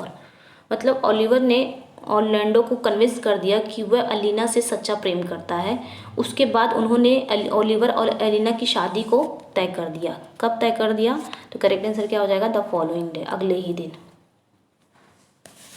Okay, next, Which god do Celia and Rosalind return with after removing their disguise on the wedding day।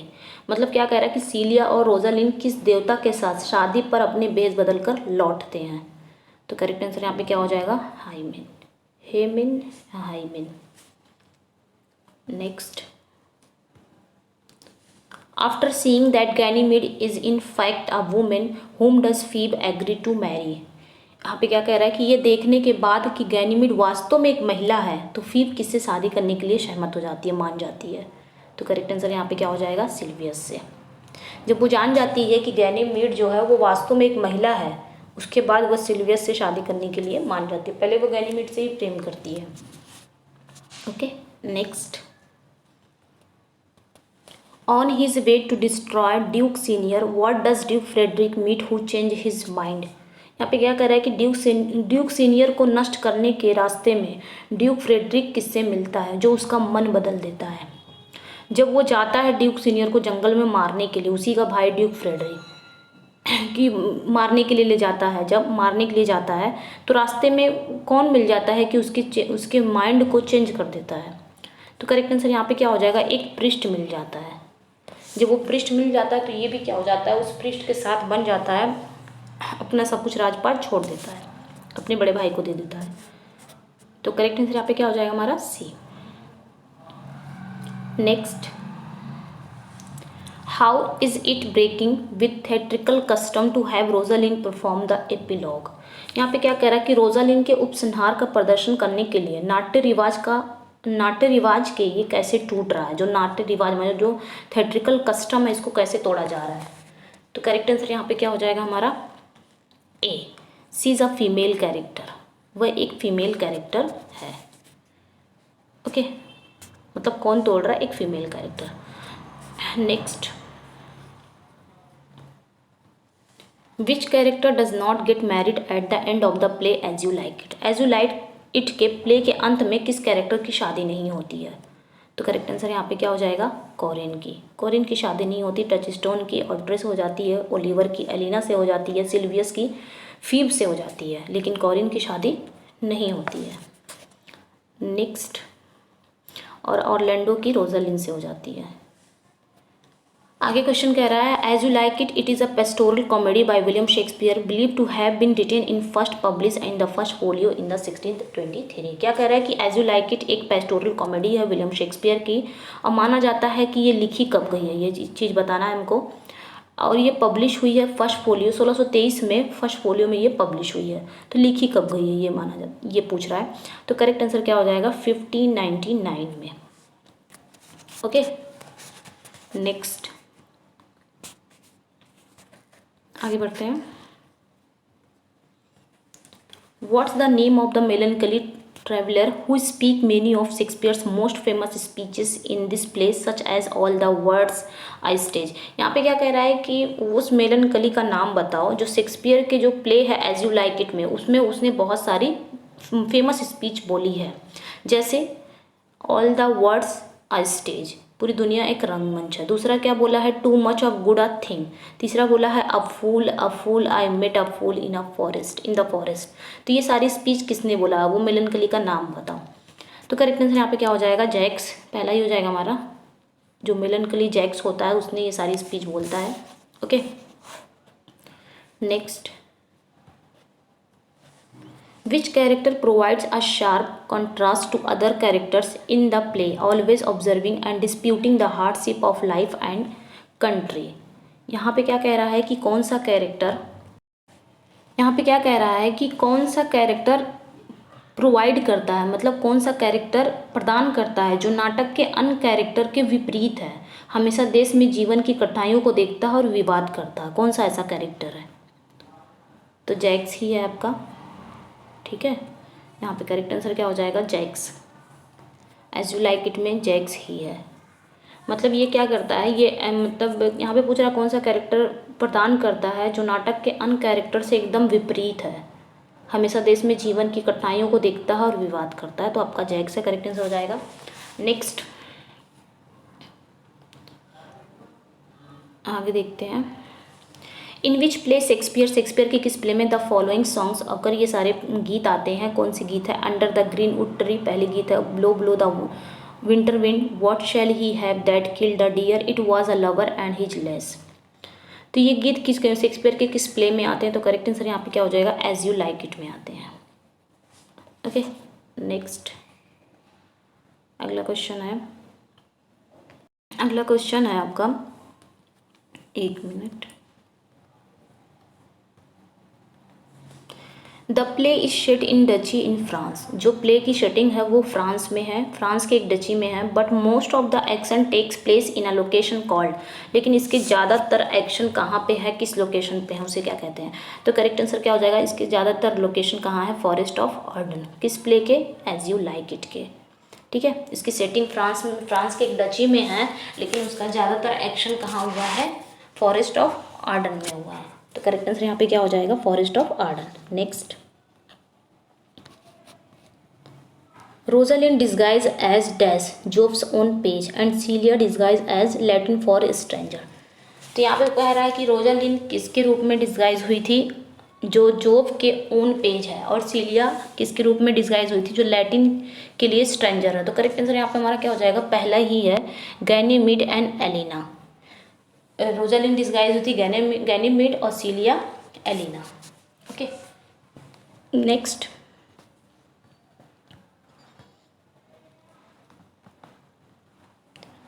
In this play Phebe refers to a famous line, किस play में Phebe ये famous line को refer करती है, कौन सी famous line है, who ever loved that loved not at first sight, taken from, ये कहाँ से लिया गया है, विच वॉज पब्लिश 1598 में, जो 1598 में पब्लिश हुआ है। ये लाइन कहाँ से ली गई है, अभी हम पढ़े थे ना कि ये लाइन का कंपोज़र कौन है, तो क्रिस्टोफर मार्लो है, और ये लाइन कहाँ से ली गई है, तो करेक्ट आंसर यहाँ पे क्या हो जाएगा हमारा, ए हो जाएगा। मार्लो की, क्रिस्टोफर मार्लो की हीरो और लैंडर से ये लाइनें ली गई है। ओके, नेक्स्ट क्वेश्चन है, which author complain that as you like it is lacking in high artistry of which Shakespeare was capable. Okay, Shakespeare wrote the plays as mere crowd pleaser and signaled his own middling opinion of the work by calling it as you like it, as if the playwright did not agree। यहाँ पे क्या कह रहा है, यहाँ पे कह रहा है कि किस लेखक ने शिकायत की है, किस ऑथर ने ये शिकायत की है एज यू लाइक इट में। एक मिनट, यहाँ पे क्या कह रहा है कि किस ऑथर ने एज यू लाइक इट में ये शिकायत की है कि इसमें किसकी कमी है, हाई आर्टिस्ट्री की कमी है, मतलब उच्च कलात्मक का अभाव है, उच्च कलात्मक की कमी है। आगे कह रहा है of which Shakespeare was capable, जिसके लिए शेक्सपियर सक्षम थे, मतलब कैपेबल थे। आगे कह रहा है Shakespeare wrote the play as mere crowd pleasure. आगे कह रहा है, आगे वही क्रिटिक कह रहे हैं, वही ऑथर कह रहे हैं कि शेक्सपियर ने नाटकों को केवल एक भीड़ भाड़ वाले के रूप में लिख दिया है। उन्होंने नाटक को ऐसा लिखा है कि एक भीड़ भाड़ वाले के रूप में लिखा गया है। And signal his own meddling opinion of the work by calling it as you like it. और आगे क्या कह रहे हैं, और काम के बारे में अपनी खुद की राय को उन्होंने क्या किया है, संकेत दिया है, जैसे कि वह नाटककार सहमत नहीं था, जिससे वह नाटककार सहमत नहीं था। तो यहाँ पे पूरा पूछ रहा है as if the playwright did not agree, वही चीज़ है कि जिससे वो नाटककार सहमत नहीं था। तो कौन सा वो ऑथर था जिसने ये शिकायत की थी। यहाँ पे करेक्ट आंसर क्या हो जाएगा हमारा, जेबी शॉ। वो ऑथर कौन है जिसने ये सारी शिकायतें की हैं, कंप्लेन किया है, तो J B Shaw, George Bernard Shaw. Next, who objected to the immortality of the characters and Touchstone's constant clowning in as you like it. यहाँ पे क्या कह रहा है कि एज यू लाइक इट में कैरेक्टर की अमरता, मतलब इमॉर्टैलिटी, अमृता, और टच स्टोन को लगातार जो मस्करी है, क्लाउनिंग मतलब मस्करी। यहाँ पे कह रहा है कि एज यू लाइक इट में कैरेक्टर की अमृता और टच स्टोन के लगातार मस्करी का विरोध किसने किया, हो ऑब्जेक्टेड, किसने किया, तो करेक्ट आंसर क्या हो जाएगा, टॉल्स्टॉय ने किया। ओके, नेक्स्ट आगे क्वेश्चन है, in the epilogue as you like it, as you like it के एपीलॉग में स्पोकन बाय, किसके द्वारा बोला गया था एपीलॉग, टू द ऑडियंस, मतलब और दर्शकों के लिए। She states rather explicitly that she or at least the actor playing her is not a women.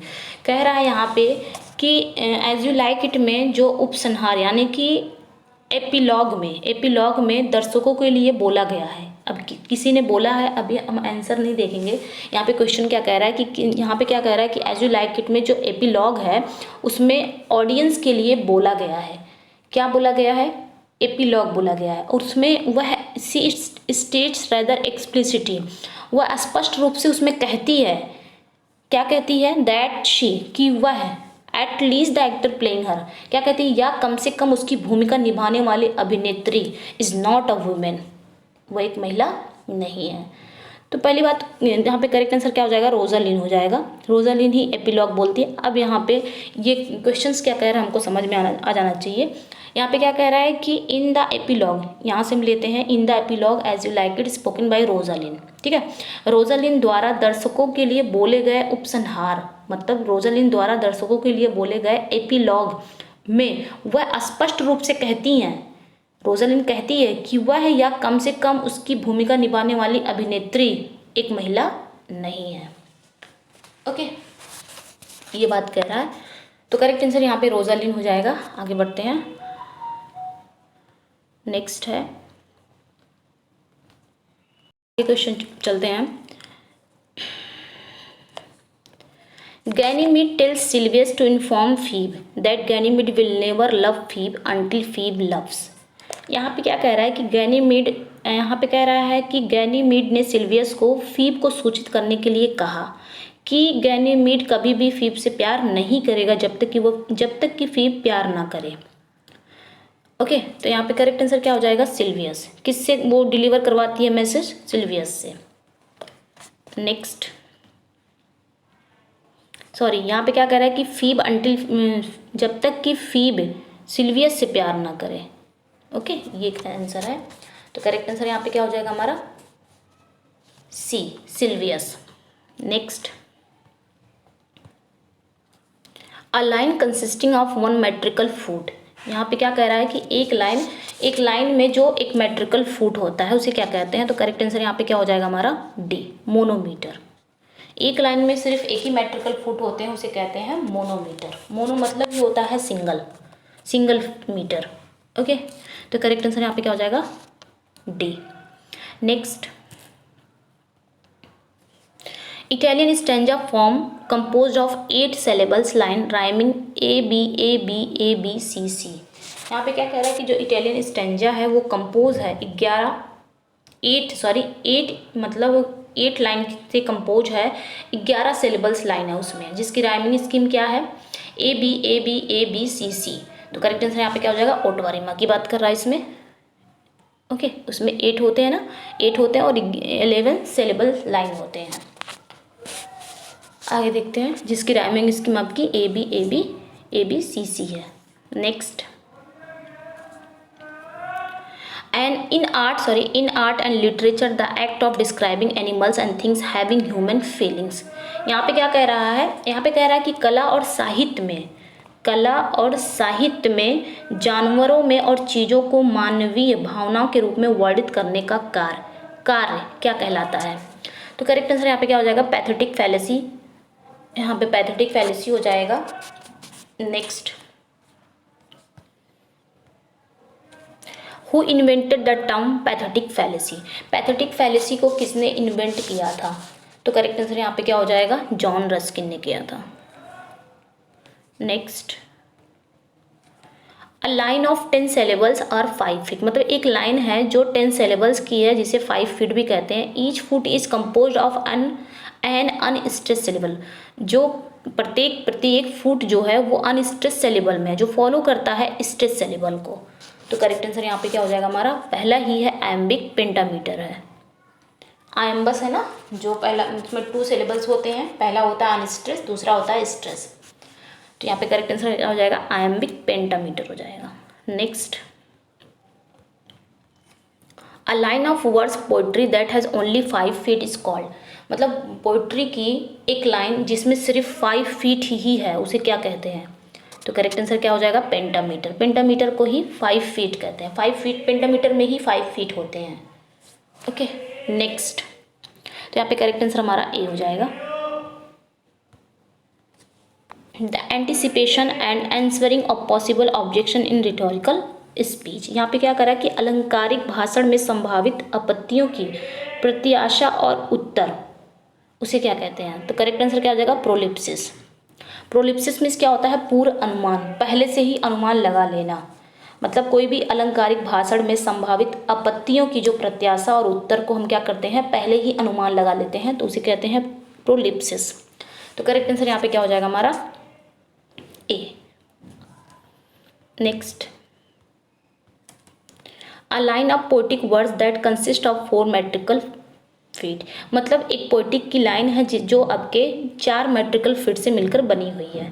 तो करेक्ट आंसर यहाँ पे क्या हो जाएगा हमारा? B, tetrameter. 4 feet को, जो 4 feet रहते हैं उन्हें क्या कहते हैं? जिसमें 4 feet रहते हैं उसमें टेट्रामीटर, 5 feet पेंटामीटर। ओके, तो 4 feet को हम क्या कहते हैं? टेट्रामीटर। करेक्ट आंसर यहाँ पे क्या हो जाएगा? B. A metre of 3 metrical feet per line. मतलब पर लाइन पर एक मीटर, 3 मेट्रिकल फीट का एक मीटर। तो करेक्ट आंसर यहाँ पे क्या हो जाएगा? ट्राईमीटर। यहाँ पे 3 मीटर को क्या बोलते हैं? ट्राईमीटर बोलते हैं। ओके, 4 feet को क्या कहते हैं? 3 feet को क्या कहते हैं? ट्राईमीटर। 4 feet को क्या कहते हैं? टेट्रामीटर। और 5 feet को पेंटामीटर। नेक्स्ट, अगला देखते हैं। A metrical foot consisting of one short or unstressed syllable followed by one long stress saleable मतलब एक मेट्रिकल फूट है जिसमें वन शॉर्ट होता है यानी कि अनस्ट्रेस सेलेबल होता है, जो फॉलो करता है एक लॉन्ग यानी कि स्ट्रेस सेलेबल को। तो करेक्ट आंसर यहाँ पे क्या हो जाएगा हमारा आयम्बस। आयम्बस ही होता है ना, उसमें 2 मेट्रिकल फूट होते हैं और एक आपका अनस्ट्रेस होता है, दूसरा आपका स्ट्रेस होता है, तो आयम्बस हो गया। नेक्स्ट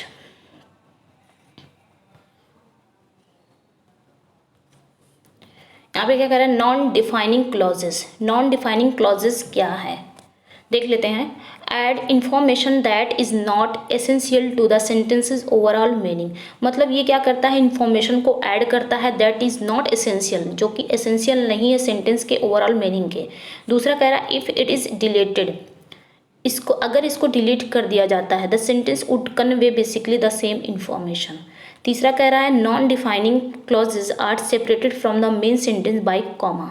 तो यहाँ पे नॉन डिफाइनिंग क्लॉजेज के बारे में तीनों ही सही है। करेक्ट आंसर क्या हो जाएगा हमारा ऑल आर करेक्ट। ओके यहाँ पे कह रहा है नॉन डिफाइनिंग क्लॉजेज को क्या किया जाता है, सेपरेट किया जाता है सेंटेंस के मतलब from the main sentence, comma के द्वारा मेन सेंटेंस से नॉन डिफाइनिंग क्लॉजेज को सेपरेट किया जाता है। नेक्स्ट हो जाएगा अगला देखते हैं। वी यूज़ दैट, जो दैट है दैट को हम किस रूप में यूज करते हैं, किस किस रूप में दैट का यूज किया जा सकता है या करते हैं हम, तो देख लेते हैं। दैट आपका डिटरमिनर भी होता है, इसको हम एज ए डिटरमिनर भी यूज करते हैं, सही है। दूसरा कह रहा है दैट डिमॉन्स्ट्रेटिव प्रोनाउन भी होता है, जैसे आपका हमने बोल दिया डिमॉन्स्ट्रेटिव प्रोनाउन कैसे, that is a pen, that is a pen. तो यहाँ पे ये दैट क्या हो गया, एक प्रोनाउन है, कौन सा प्रोनाउन है, डिमॉन्स्ट्रेटिव। डिमॉन्स्ट्रेटिव मीन्स क्या होता है, संकेत वाचक प्रोनाउन, मतलब जो इंडिकेट करता हो, दैट इज अ पेन, या फिर that a girl, that is a girl मतलब दूर के लिए जो इशारा करता हो, दिस नज़दीक के लिए इशारा करता है, इंडिकेट करता है, दैट दूर के लिए इंडिकेट करता है। ओके तो यहाँ पे हमारा जो दैट है वो डिमॉन्स्ट्रेटिव प्रोनाउन भी है, एकदम सही है ये। 1 मिनट। तो ये डिटरमिनर का भी यूज करता है, यूज काम आता है, और दैट को हम डिमॉन्स्ट्रेटिव प्रोनाउन के रूप में भी यूज करते हैं, सही है। रिलेटिव प्रोनाउन के लिए भी यूज करते हैं, रिलेटिव प्रोनाउन के लिए बहुत ज़्यादा यूज करते हैं। अगर आपका आ गया द सेम आ गया किसी सेंटेंस में, द सेम आ गया, द फ्यू आ गया, आपका ऑल आ गया, नथिंग आ गया, समथिंग आ गया, लिटिल आ गया, किसी भी सेंटेंस में सारी चीज़ आती है तो उसका जो कंजंक्शन बनता है वो दैट से ही बनता है ना, दैट से ही हम उसको कंजक्ट करते हैं। तो यहाँ पे ये सही है आपका, तो करेक्ट आंसर यहाँ पे क्या हो जाएगा हमारा डी हो जाएगा। यहाँ पे भी सही है कि दैट को हम तीनों के रूप में यूज करते हैं, डिटरमिनर के भी, डिमॉन्स्ट्रेटिव प्रोनाउन के भी, रिलेटिव प्रोनाउन के भी।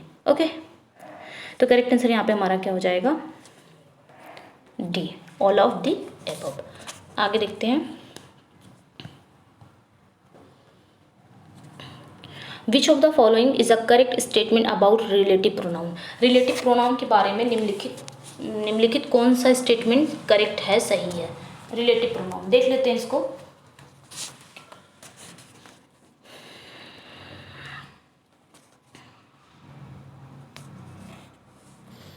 एक मिनट, इसका क्या था, हाँ सही था ये।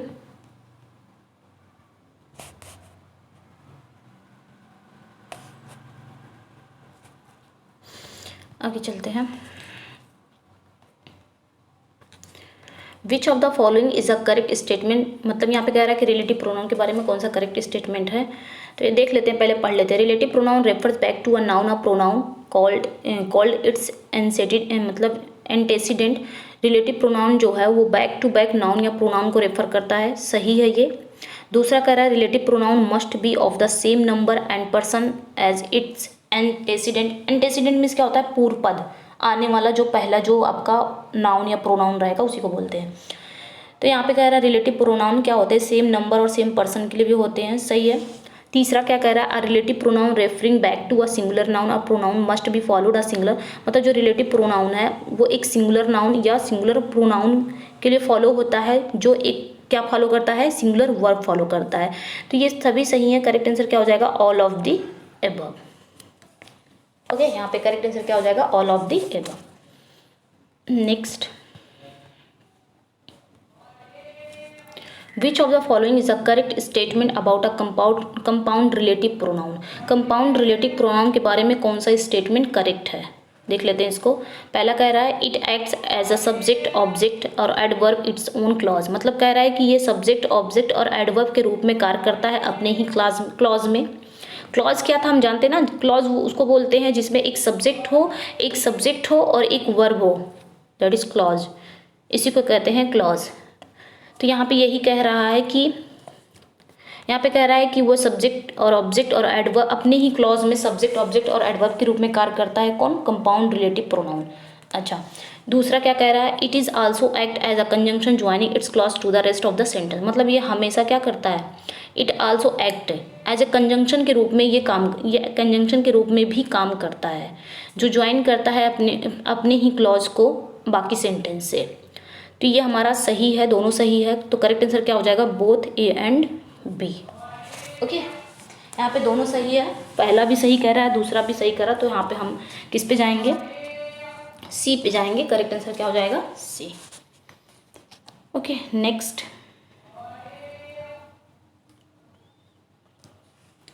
विच of the following is a correct statement about the use of that. That के बारे में कौन सा स्टेटमेंट आपका करेक्ट है, देख लेते हैं। Never used with a preposition preceding, ये कभी प्रीपोजिशन प्रीसीडिंग के साथ यूज नहीं होता है, सही है।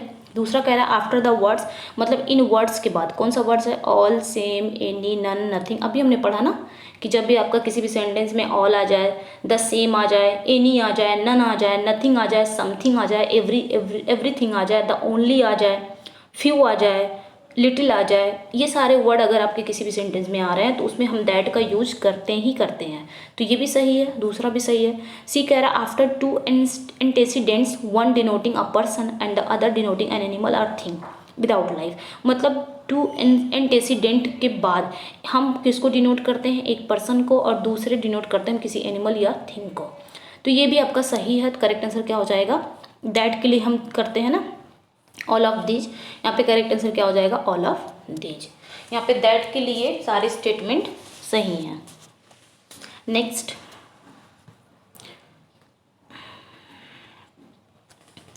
अब यहाँ पे क्या कह रहा है, 91 से 95 क्या है, use a suitable collective noun in the following sentence.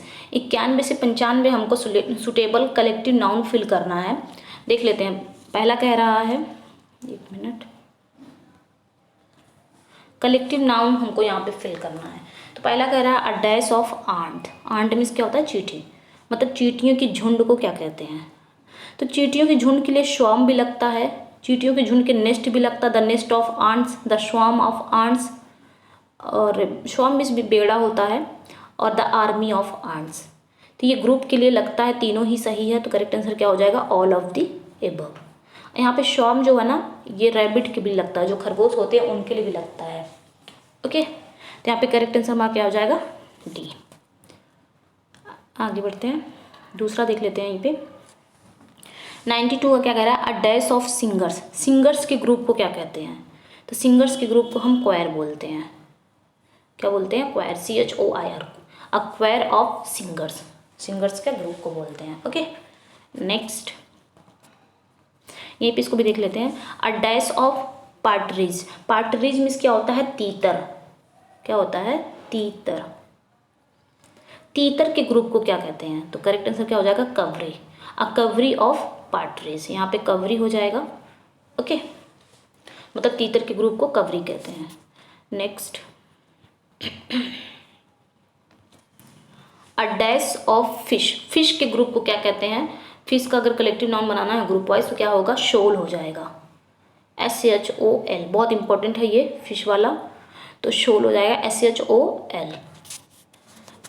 95 कहीं भी यहीं देख लेते हैं।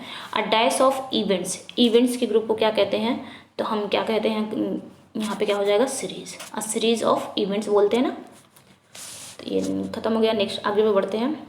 यहाँ पे क्या कह रहा है, 96 से 100 choose the incorrect match the masculine and feminine gender पूछ लिया है। यहाँ पे मस्कुलिन और फेमिनाइन जेंडर कौन सा इसमें इनकरेक्ट है, तो देख लेते हैं कौन सा इनकरेक्ट है इसमें।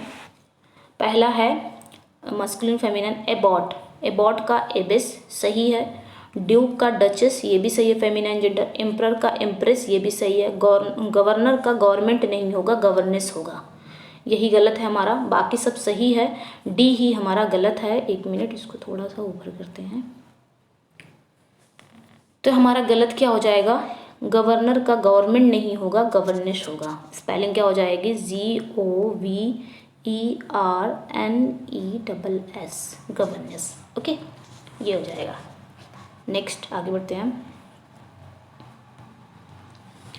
यहाँ पे भी एयर का क्या हो जाएगा, एयर का एयरेस सही है। जू का क्या हो जाएगा, जूएस, ये भी सही है। लेड का क्या हो जाएगा, यही गलत है हमारा। और मस्कुलिन का फेमिनाइन, ये भी सही है। तो गलत क्या है हमारा, सी ही गलत है। लेड का लेस होता है, लेड मीन्स क्या होता है, यहाँ पे क्या गलत है, लेड का लेस होगा, LASS। लेड मीन्स होता है लड़का और लेस मीन्स होती है लड़की।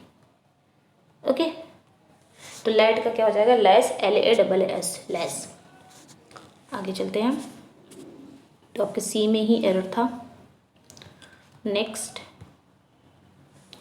यहाँ पे भी देखना है, मास्टर का क्या हो जाएगा, मिस या मिस्ट्रेस, सही है। मेयर का क्या हो जाएगा, मेयरेसिस, ये भी सही है। मिस्टर का क्या हो जाएगा, मिसेज, ये भी सही है। और मार्क्यूस या मार्क्वेसिस का क्या हो जाएगा, आपका डी में ही गलती है, ये नहीं होगा। तो क्या होगा, मार्क्यूनेसिस। यहाँ पे स्पेलिंग लिख देते हैं हम,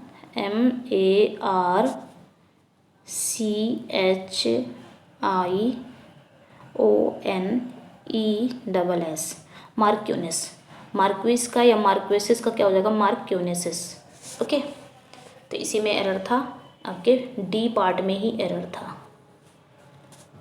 नेक्स्ट आगे बढ़ते हैं। 99 का देखते हैं। मर्डर का क्या हो जाएगा, मर्डरस, सही है। शेफर्ड का शेफर्डेस, ये भी सही है। शॉर्ट सेलर का क्या हो जाएगा, यही गलत है हमारा, यही पार्ट। स्टीवार्ड का स्टीवार्डस, ये भी सही है। तो शॉर्ट सेलर का यही हमारा पार्ट एरर है। तो शॉर्ट सेलर का शॉर्ट सेरेसिस हो जाएगा। स्पेलिंग देख लेते हैं, SORCERESS,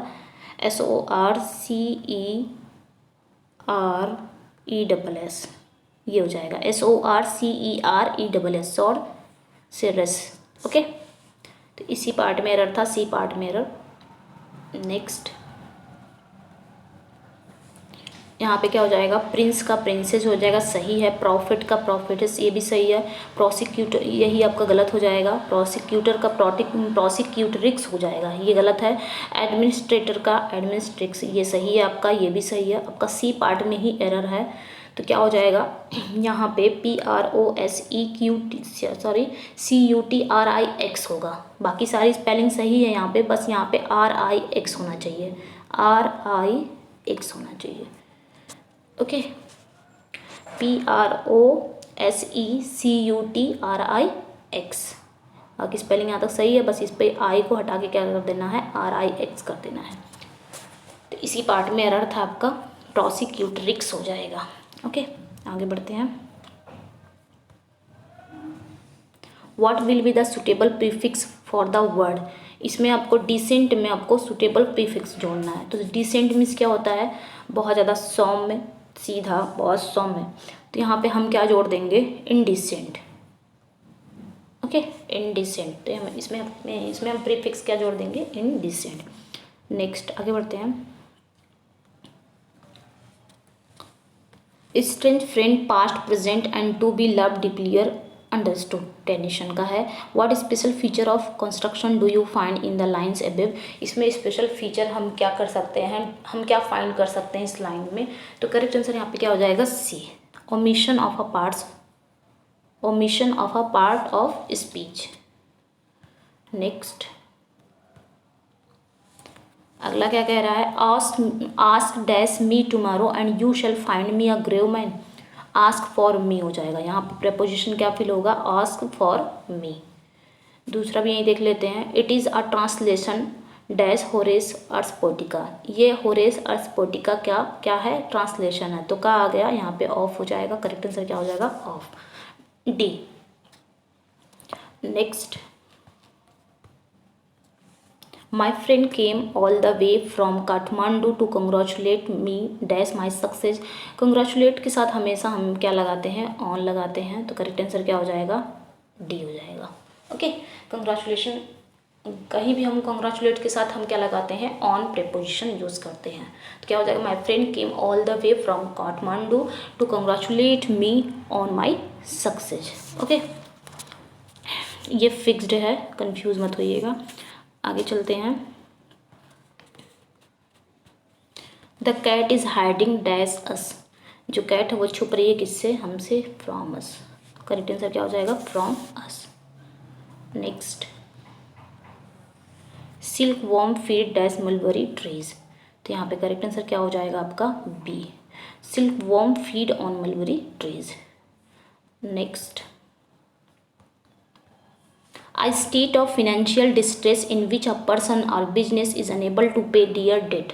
यहाँ पे क्या कह रहा है कि वित्तीय संकट की स्थिति में जिसमें कोई भी व्यक्ति या व्यवसाय का कर्ज, मतलब कोई भी व्यक्ति या व्यवसाय अपने कर्ज का भुगतान करने में असमर्थ होता है, उसे क्या कहते हैं। मतलब एक स्टेट ऑफ फिनेंशियल डिस्ट्रेस होने के कारण जिसमें एक पर्सन या कोई भी बिजनेस वो अपने कर्ज को चुकाने में असमर्थ है, तो करेक्ट आंसर क्या हो जाएगा, इंसॉल्वेंसी। इंसॉल्वेंसी मीन्स क्या होता है, दिवालियापन। जब उसके पास पैसे ही नहीं रहेगा, दिवालियापन रहेगा, तो वो कैसे अपने कर्ज को चुका पाएगा, वही चीज़ यहाँ पे पूछ रहा है। ओके, तो करेक्ट आंसर यहाँ पे क्या हो जाएगा, इंसॉल्वेंसी। ओके, फैनेटिक मिस क्या होता है, इसको भी देख लेते हैं। यहाँ पे फैनेटिक मिस होता है कट्टर, क्या होता है, कट्टर। और ग्रेटिस मिस क्या होता है, ग्रेटिस मिस होता है मुफ्त, ये हम पढ़े हैं आई थिंक। ग्रेटिस मिस क्या होता है, मुफ्त, और फैनेटिक मिस क्या होता है, कट्टर। वर्दलेस बताइए आप लोग को। तो यहाँ पे करेक्ट आंसर क्या हो जाएगा हमारा, करेक्ट आंसर यहाँ पे सी हो जाएगा। ओके, नेक्स्ट,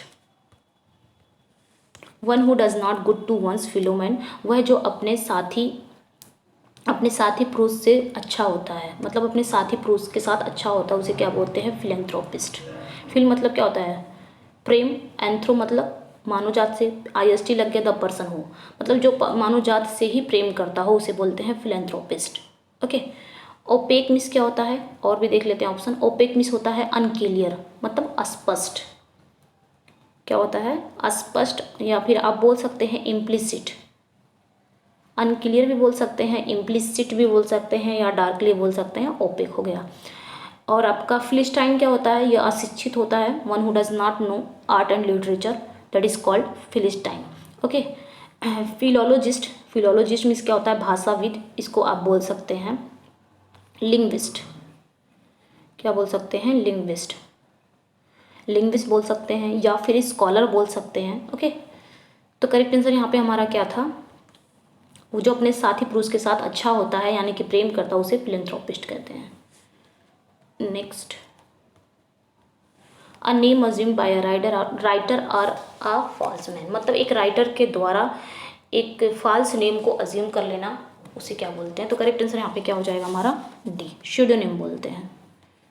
ओके, क्या बोलते हैं, स्यूडोनिम बोलते हैं।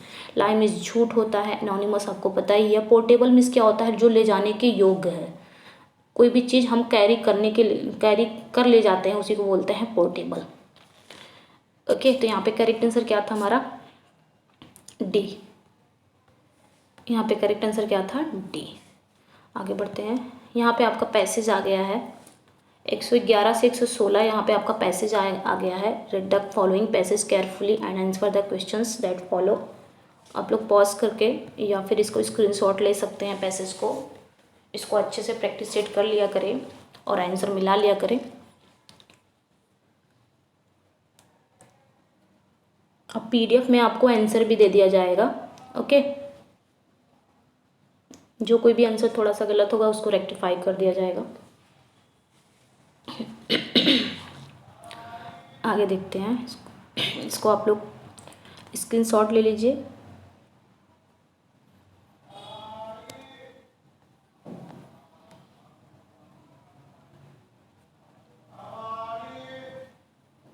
चलिए आंसर की तरफ चलते हैं।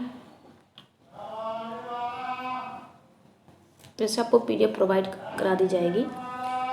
The author travelled by inter class because, तो यहाँ पे करेक्ट आंसर क्या हो जाएगा, see, he could not get into a third class compartment. Answer इसलिए बता दिया जाता है ताकि आप प्रैक्टिस जब करेंगे ना PDF से तो आप आंसर मिला सकते हैं। हालांकि आंसर अब दे दिया जाएगा आप लोग को PDF के साथ ही। The author had to pay excess fare because, तो करेक्ट आंसर क्या हो जाएगा, he was travelling by a class higher than the one he was entitled to. और जो भी आंसर मिलियन माइंड्स में जो भी आंसर गलत रहेंगे तो उसका भी रेक्टिफाई कर दिया जाएगा। Okay, the passage is mainly concerned with the, तो करेक्ट आंसर क्या हो जाएगा, was of third class passengers. Next, according to the author the hardships of third class passenger will be minimised if, तो यहाँ पे करेक्ट आंसर हमारा D हो जाएगा, railway authorities show genuine concern for the passenger. Next, according to the passage the author could have easily purchase ticket if, मतलब passage के अनुसार जो ऑथर है वो बहुत आसानी से टिकट को खरीद सकता है अगर, क्या अगर चाहे तो क्या, तो करेक्ट आंसर क्या हो जाएगा, there was a proper queue system at the booking window. Next, according to the passage the most pitiable thing about third class passenger is their, यहाँ पे करेक्ट आंसर यहाँ पे क्या हो जाएगा, be lack of awareness of their ill behaviour. तो यहाँ पे आपका पैसेज फिनिश हो गया है।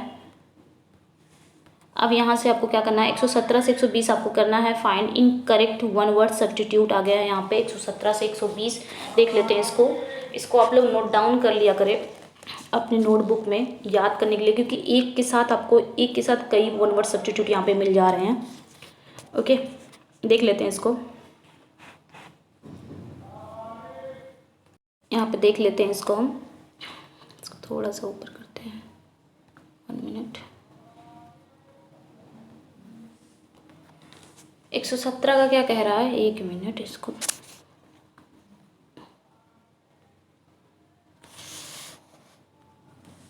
एक 117 का क्या कह रहा है यहाँ पे, फियर ऑफ प्रॉपर्टी उसको क्या कहते हैं, ऑर्थोफोबिया। सही है, फोबिया मतलब ही होता है डर, ठीक है, फोबिया मतलब ही होता है डर, जिसको प्रॉपर्टी से डर हो उसे क्या कहते हैं, ऑर्थोफोबिया। फियर ऑफ रेडिएशन, जिसको रेडिएशन से डर हो उसे रेडियोफोबिया कहते हैं, ये भी सही है। Fear of riding a car, जिसको कार चलाने से डर हो उसे क्या कहते हैं, एमेक्सोफोबिया, ये भी सही है। फियर ऑफ स्कूल, जिसको स्कूल से डर लगता हो उसे क्या कहते हैं, तो यही हमारा इनकरेक्ट आंसर हो जाएगा। बाकी सब सही है, यही हमारा इनकरेक्ट है। फियर ऑफ स्कूल उसे क्या बोलते हैं, उसे बोलते हैं सोसिलिनोफोबिया। देख लेते हैं यहीं पे हम, यही हमारा गलत है, तो यहाँ पे स्पेलिंग देख लेते हैं क्या हो जाएगा, SCOLINO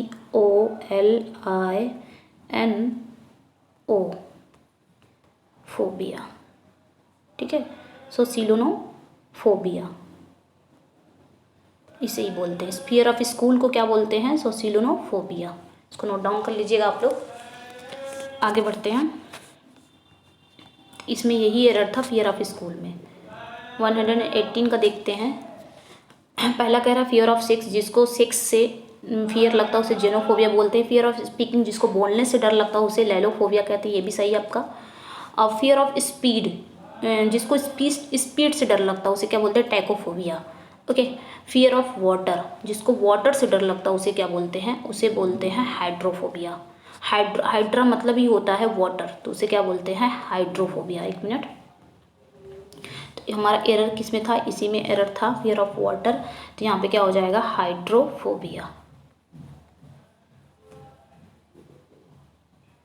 हाइड्रोफोबिया भी बोल सकते हैं या एक्वाफोबिया भी बोल सकते हैं। ओके, दोनों ही सही है, एक्वाफोबिया या हाइड्रोफोबिया। तो करेक्ट आंसर हमारा डी हो जाएगा, फियर ऑफ वाटर में ही इनकरेक्ट था। आगे देखते हैं, 119 का देखते हैं। फियर ऑफ वर्ड्स, जिसको शब्दों से डर लगता है उसे लोगोफोबिया कहते हैं। फियर ऑफ हाई प्लेस, जिसको हाई प्लेस से मतलब ऊंची जगह से जिसको डर लगता हो उसे एक्रोफोबिया कहते हैं। Fear of large open space, जिसको लार्ज ओपन स्पेस से डर लगता हो उसे क्या बोलते हैं, तो यही आपका एरर है। फियर ऑफ ब्रिटेन, जिसको ब्रिटेन से डर लगता है उसे एंग्लोफोबिया। बाकी सब सही है, आपका सी में ही एरर है। Fear of large open space उसे क्या बोलते हैं, अगोराफोबिया बोलते हैं। 1 मिनट, जान जाते हैं इसका क्या है, अगोराफोबिया, AGORA, अगोरा। लास्ट में आप फोबिया लगा दीजिए यहाँ पे। ओके, यहाँ पे फोबिया लग जाएगा। अगोराफोबिया, जिसको लार्ज ओपन स्पेस से डर लगता हो उसे अगोराफोबिया कहते हैं। काफ़ी क्वेश्चन आपके फोबिया से रिलेटेड यहाँ पे कंप्लीट हो जा रहे हैं। ओके, नेक्स्ट, तो यहाँ पे एरर कहाँ था, सी में था। 120 का देखते हैं।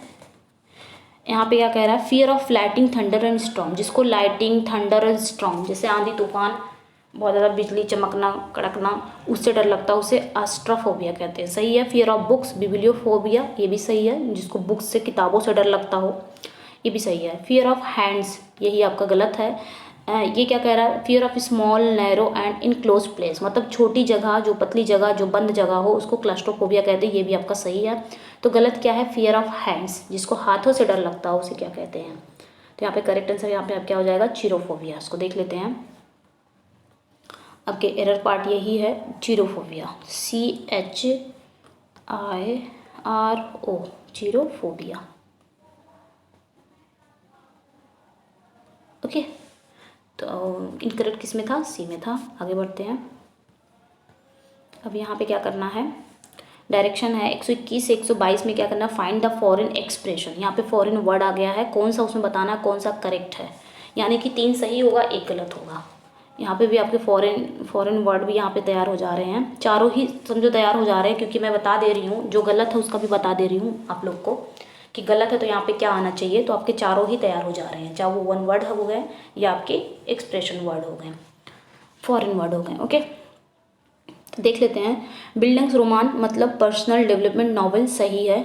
बिलेट डुअक्स, यही आपका गलत है, बी। सी कह रहा है बेजारे, बेजारे मीन्स क्या होता है, एसेंट्रिक, पागलपन, संकी, सही है। सेसस बेली मतलब एन एक्ट जस्टिफाइंग वॉर, ये भी सही है, ये भी सही है आपका। सी भी सही है, पहला भी सही है, तो गलत किस है आपका, बी गलत है। देख लेते हैं। तो यहाँ पे इसकी जगह पे आएगा क्या, बिलेट डॉग्स मतलब इसकी जगह पे क्या आएगा, तो करेक्ट आंसर यहाँ पे क्या हो जाएगा, अ लव लेटर। यहाँ पे ब्लड लेटर नहीं होगा, अ लव लेटर होगा। ठीक है, अ लव लेटर। आपके चारों यहाँ पे तैयार हो गए रोमन वर्ड। नेक्स्ट आगे चलते हैं। तो यहाँ पे कहाँ एरर था, बी पार्ट में एरर था। नेक्स्ट 122 का देखते हैं। शॉफेयर, शॉफेयर मतलब personal driver of motor car, मतलब किसी भी कार का पर्सनल ड्राइवर उसे शॉफेयर कहते हैं, सही है ये। बी कह रहा है छी सारा सारा, तो व्हाट विल बी, ये भी सही है आपका।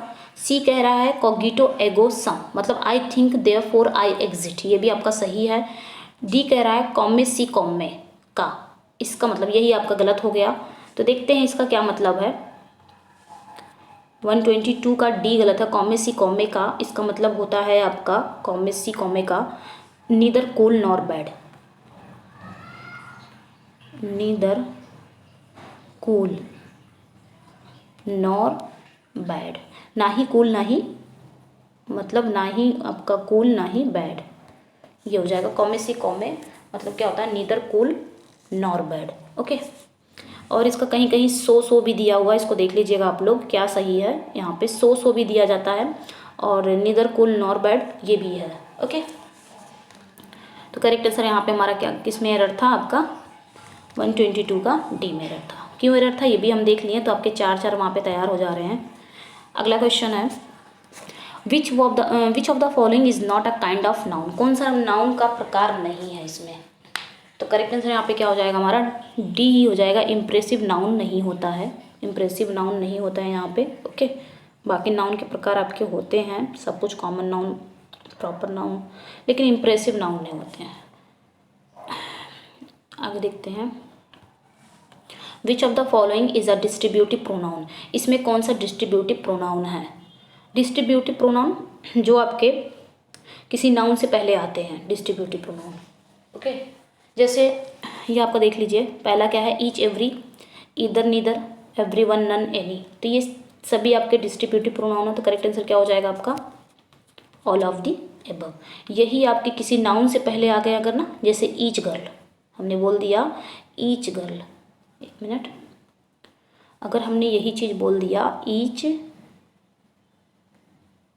गर्ल्स, अब इसके बाद तो वो जो नाउन आएंगे वो प्लूरल आएंगे ना, ईच गर्ल्स, तब यहाँ पे गर्ल्स क्या हो गया, ये नाउन हो गया। यहाँ पे ये ईच क्या हो गया, डिस्ट्रीब्यूटिव तो है लेकिन प्रोनाउन नहीं है, ये डिस्ट्रीब्यूटिव एडजेक्टिव है क्योंकि किसी नाउन से पहले ही आया है। यही सब किसी नाउन से पहले आ जाएंगे ना तो ये डिस्ट्रीब्यूटिव एडजेक्टिव हो जाएंगे। और अगर इनके बाद नाउन नहीं आता है, जैसे हमने लिख दिया ईच ऑफ देम, क्या लिख दिया, ईच ऑफ देम, तब यहाँ पे ईच की पार्ट्स ऑफ स्पीच क्या है, तब ये आपका डिस्ट्रीब्यूटिव प्रोनाउन है, तब ये आपका एडजेक्टिव नहीं होगा, डिस्ट्रीब्यूटिव एडजेक्टिव नहीं। यही फ़र्क है डिस्ट्रीब्यूटिव और डिस्ट्रीब्यूटिव प्रोनाउन और डिस्ट्रीब्यूटिव एडजेक्टिव में, यही फ़र्क है। अब ये आपका डिस्ट्रीब्यूटिव प्रोनाउन, क्योंकि बीच में क्या आ गया, ऑफ आ गया, तो यानी कि प्रेपोजिशंस, इसके बाद प्रेपोजिशन आ रहे हैं तो समझो वो आपका क्या है, डिस्ट्रीब्यूटिव प्रोनाउन है। और इसके बाद डायरेक्ट आपका नाउन आ रहा है तो वो आपका क्या है, डिस्ट्रीब्यूटिव एडजेक्टिव है। ओके, तो यहाँ पे करेक्ट आंसर क्या था हमारा, सभी सही है, all of the above. And last question है आज का, each, either and neither are also use dash when they modify some noun of singular numbers. यहाँ पे क्या कह रहा है कि ईच हो या ईदर हो या नीदर हो, ये सारे यूज होते हैं किसके रूप में, पूछ लिया है, जब ये मॉडिफाई करते हैं किसी नाउन ऑफ सिंगुलर नंबर, जब किसी नाउन के सिंगुलर नंबर को ये मॉडिफाई करते हैं। अभी हमने पढ़ा ना कि ईच हो गया, ईदर हो गया, नीदर, इनके बाद अगर क्या आता है, नाउन आता है, तब ये सारे इनकी पार्ट्स ऑफ स्पीच क्या हो जाती है, एडजेक्टिव हो जाती है। कौन सी एडजेक्टिव, डिस्ट्रीब्यूटिव एडजेक्टिव। लेकिन अगर इनके बाद प्रेपोजिशन आ जा रहा है, नाउन नहीं आ रहा है, तब ये क्या है, इनके पार्ट्स ऑफ स्पीच क्या हो जाता है, डिस्ट्रीब्यूटिव प्रोनाउन हो जाता है। तो वही चीज़ यहाँ पे भी पूछ रहा है, ये तीनों क्या हैं, ये तीनों किसी नाउन को मॉडिफाई अगर करते हैं तो एडजेक्टिव बन जाते हैं। ओके, तो करेक्ट आंसर यहाँ पे क्या हो जाएगा हमारा, बी हो जाएगा। तो स्टूडेंट्स ये थे 125 क्वेश्चन। आपको कैसे लगे ये क्वेश्चंस, अपना फीडबैक ज़रूर दीजिएगा और आपने कितने अटेम्प्ट किए इसमें ये भी बताइएगा। ओके, चैनल पे नए हैं तो चैनल को सब्सक्राइब करिए, वीडियो को लाइक एंड शेयर ज़रूर कर दीजिएगा। और आपको अगर PDF चाहिए तो आप हीना इंग्लिश क्लासेस से टेलीग्राम पे ज्वाइन हो सकते हैं। Okay, thank you for watching.